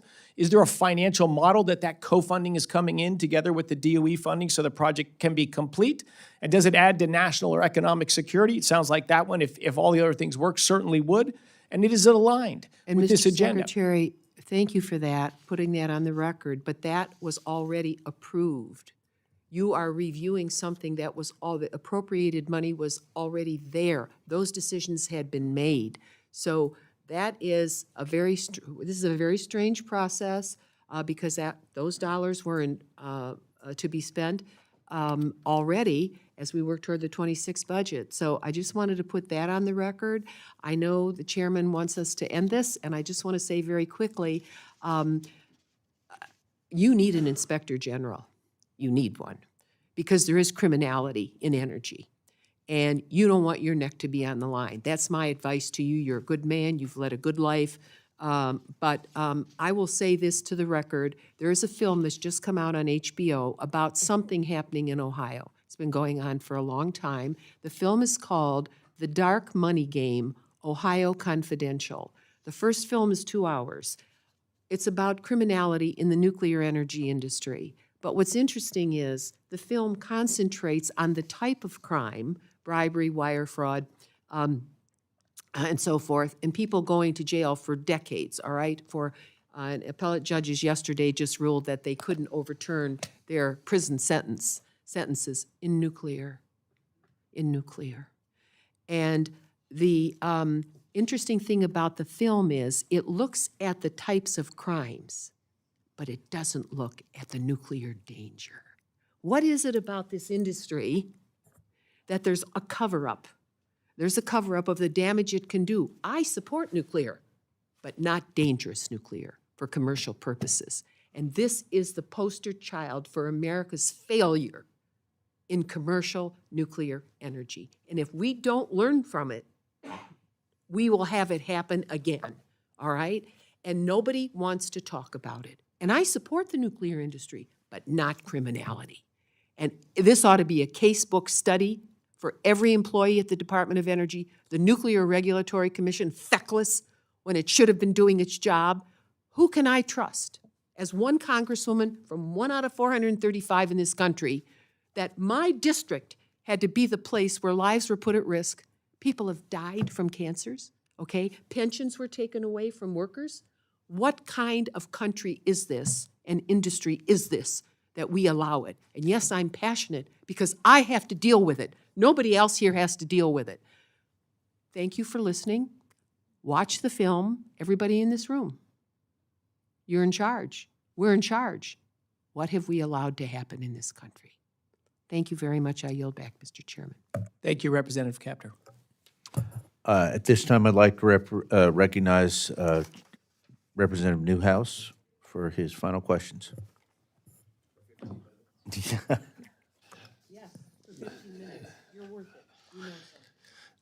Thank you, Mr. Secretary, for your indulgence.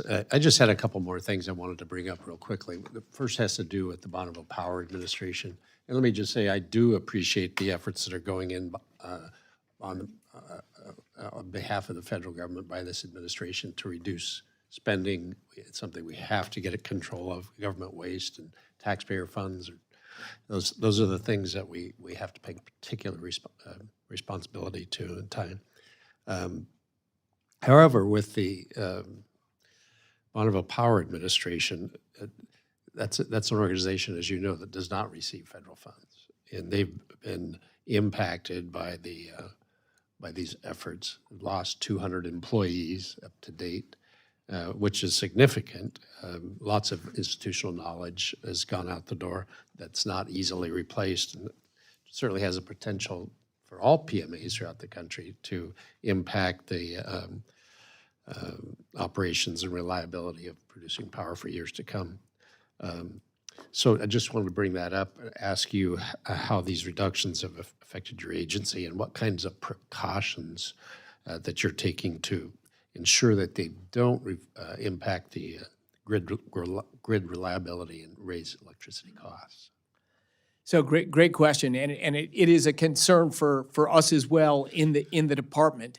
When we did our first sort of voluntary who wants to step out, a DRIP we call it, deferred resignation program, to let people go out on the best possible terms, we had acceptance across the department from it, and we granted those wishes of people that chose in. And then we did a second round that's been much bigger, but we've been specific at saying we can't have people leave from Bonneville Power and the other power marketing agencies because I don't think we have room to reduce headcount there anymore.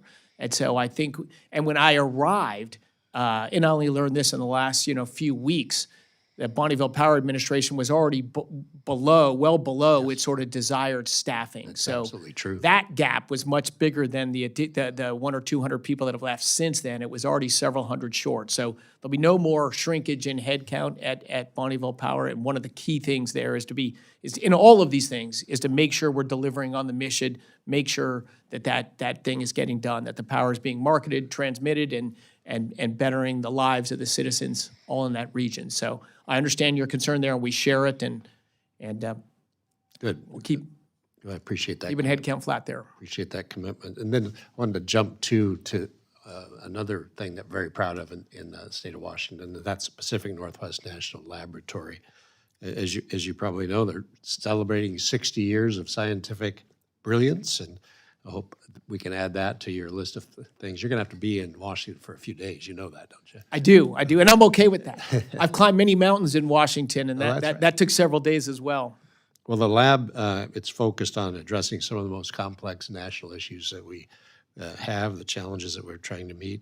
It also conducts important research for the energy efficiency and renewable energy programs, as well as nuclear non-proliferation. So lots of crucial funding in offices of the EERE, Office of Science. The skinny budget proposals are significant cuts to these areas. I just want to make you aware of this and ask you about what actions you could take to ensure that the lab and all our labs actually throughout the country have the resources necessary to continue all their important work. Yeah, and I think that was basically the criterion in developing the budget. We don't want to shrink or stop any of the critical research in our national labs, from cybersecurity that PNNA is so strong at, to, fusion energy, to advanced computing, artificial intelligence, So many things. basic fundamental physics. All of these things will go on virtually unimpacted. We had, certainly over the last several years, a growth of what I would sort of call political science. We want you to work on this problem because it's part of our messaging or it's part of our campaign. Universities have been overrun with science that, politically sounds good, so students drift into that, and we're seeing a shrinkage of the percent of people in technology that are in sort of hard, fundamental, basic technology that enables everything else. And so this is really, and this is together with the labs, to kind of just not touch the hard science, not touch the basic science, not touch the stuff we did 10 years ago or 30 years ago or going to do 10 years from now, but to trim out the fluff that we've been working on. So I think the future of our national labs is very bright, and the scientific and substantive output from the labs will not be reduced. Good. Again, thanks for coming to the committee. We look forward to having you come out to the state of Washington. Thank you. Thank you, Representative Nunes. Thank you, Mr. Chairman. Thank you. Mr. Levin, you're recognized to close. Thank you, Mr. Chairman. And since everybody's inviting you, Mr. Secretary, I have to invite you to the great state of California and to come out and see the San Onofre Nuclear Generating Station. Look forward to working with you on that. I wanted to ask about something that my friend from Indiana, Congressman Mervan, brought up, which is the hydrogen hubs. And specifically, I wanted to make sure that you had received a bipartisan letter that we had sent on April the 7th about our hub in California called ARCHES. It's a great project to boost energy security. Obviously, we want to decarbonize things that are very tough to do, like steel and shipping and trucking. Great American innovation and a more resilient future. I would love to get any input that you might have. I know you said that you're reviewing all these things. I know you've got a lot of incoming, but we would be very grateful to have a reply to that bipartisan letter that we sent about a month ago, and just get a sense of your thoughts on the hubs and specifically on ARCHES. Yes, and again, I'm very cautious about giving answers when I don't really have an answer. I've assembled a team and a process that's not political, that's not it's not focused on buzzwords. It's just a technology, business, and end market overview of projects. If we're going to invest a lot of money, we want something at the other end that's going to go forward, that's going to have customers and off-takers and move on with it. You mentioned that the hydrogen hub there particularly focused on decarbonization, and that's, greenhouse gas emissions in the United States on a per capita basis are lower than any year since I was born. So we have had market forces driving decarbonization. Wealthier countries in general move to less carbon-intensive energy systems, and I think this is a positive, and I think you'll see a continuation of that trend. And so things on decarbonization is more about what's the cost? What's the dollar per avoided ton of CO2 equivalent emission? And is it, and if that dollar per ton is low and market forces, buyers of those products or users of that will pay that cost to drive that process, that's great. That's technology at work and customers coming into a marketplace to drive things forward. So that's basically the criterion. Is the technology viable? What does the engineering show? What does it look like the end cost might be? Is there a marketplace of people willing to pay that cost? That's we're letting kind of the marketplace of businesses and people to decide what's viable and not what's viable, not what we like or what we don't like. It's just sort of an objective business and technological evaluation. When do you anticipate we might get a reply? This summer. I wish it was faster. In the 100 days, one of the things that slowed me down is getting qualified business professionals inside of the House and then develop a independent thing that every project will go through the same thing and we'll get results out. But that is now rolling. People are in there. And so it's I wish it would have been last month. But to me, it's more important to get sort of the right answers because we've got limited amount of resources, right? We want to get the greatest bang for the buck for every resource, we deploy. I share your desire to get the greatest bang for the buck. I guess I want to unpack or understand a little bit about how you evaluate the cost benefit of different types of electricity generation. So before you talked about geothermal being something that was intriguing to you. I don't want to mischaracterize what you said, but relatively low cost and high benefit. We've talked a lot about nuclear. Of course, nuclear has a very high levelized cost of energy, new nuclear compared to certain other sources, but also has significant benefits too. We got to fix the back end of the fuel cycle, as I will repeatedly say. Yes. Can you speak to how you evaluate other sources of electricity? We talked a bit about solar. I'd love to get your thoughts on. I want to figure out how we can best work with you. Is what I'm trying to say. Yes. Yeah. So again, great question. As were your previous ones. So I think the key thing on electricity is complicated. So it's more difficult than other things because everything fits into a big complicated system. And what matters is the system cost. Like you use the term levelized cost of electricity, and I have been for years, a virulent critic of that term. Good to know. Because it treats electricity as if it's like your gas tank. You put a little bit in, and you take a little bit out, and you put a little bit. It's just not how electricity works. At every moment in time, you have to balance supply and demand. So the most critical design for an electricity grid is at peak demand. You got to supply electricity at peak demand or people die. Texas lost over 200 people by not meeting electricity at peak demand. They died in our country. Think of how we'd feel with 250 additional murders. And so on Inauguration Day here in PJM, 65 million people, 13 states, 4 a.m. was peak demand for PJM this year. And at that time, we got 44% of the electricity from gas, 22% from coal, 22% from nuclear, 6% from hydro, 4% from oil. That tells you the grid was very tight, 2% from wind and 0% from solar. So when someone tells me solar, when it produces electricity and you divide by all the costs, it's cheap. Well, but what is it doing? When the sun is shining and it's giving electricity, it just means all the other kit has to reduce its output because all that other kit has to be there at 4 a.m. on January 21, or in this case, thousands of people would have died, would have frozen to death. So to me, it's about the system cost. I'm over time, but I would like to invite you out to California because there may be some people with a different point of view, and it would be good to hear your interactions with them. Would you commit to that? Oh, absolutely. I love nothing more. Fantastic. I love nothing more to engage. And in fact, I will be in the Bay Area very end of May visiting SLAC, Lawrence Livermore, and Lawrence Berkeley Labs. Yeah, and I'll be there for several days. Now, I'm biased towards Southern California, so we got to invite you I down. think I'm briefly going to be at the Reagan Library in Southern California as well, like at the end of that trip to California. But yes, passionate about this, and I love to engage with people that have different perspectives of me on energy. That's how I learn.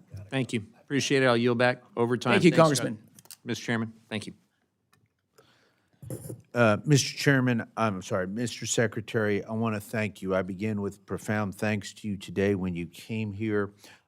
We've had a long hearing, and I know it's gone a bit over time, but you're doing a great job. You've got a difficult job to do. You have faced our questions, our tough questions, with candid, honest answers and great enthusiasm. And we want to thank you and your outstanding staff. I know you have a new chief of staff. We welcome him, look forward to working with him. I would like to please ensure that the hearing record questions for the record and any supporting information requested by the subcommittee are delivered in final form to us no later than 4 weeks from the time that you receive them.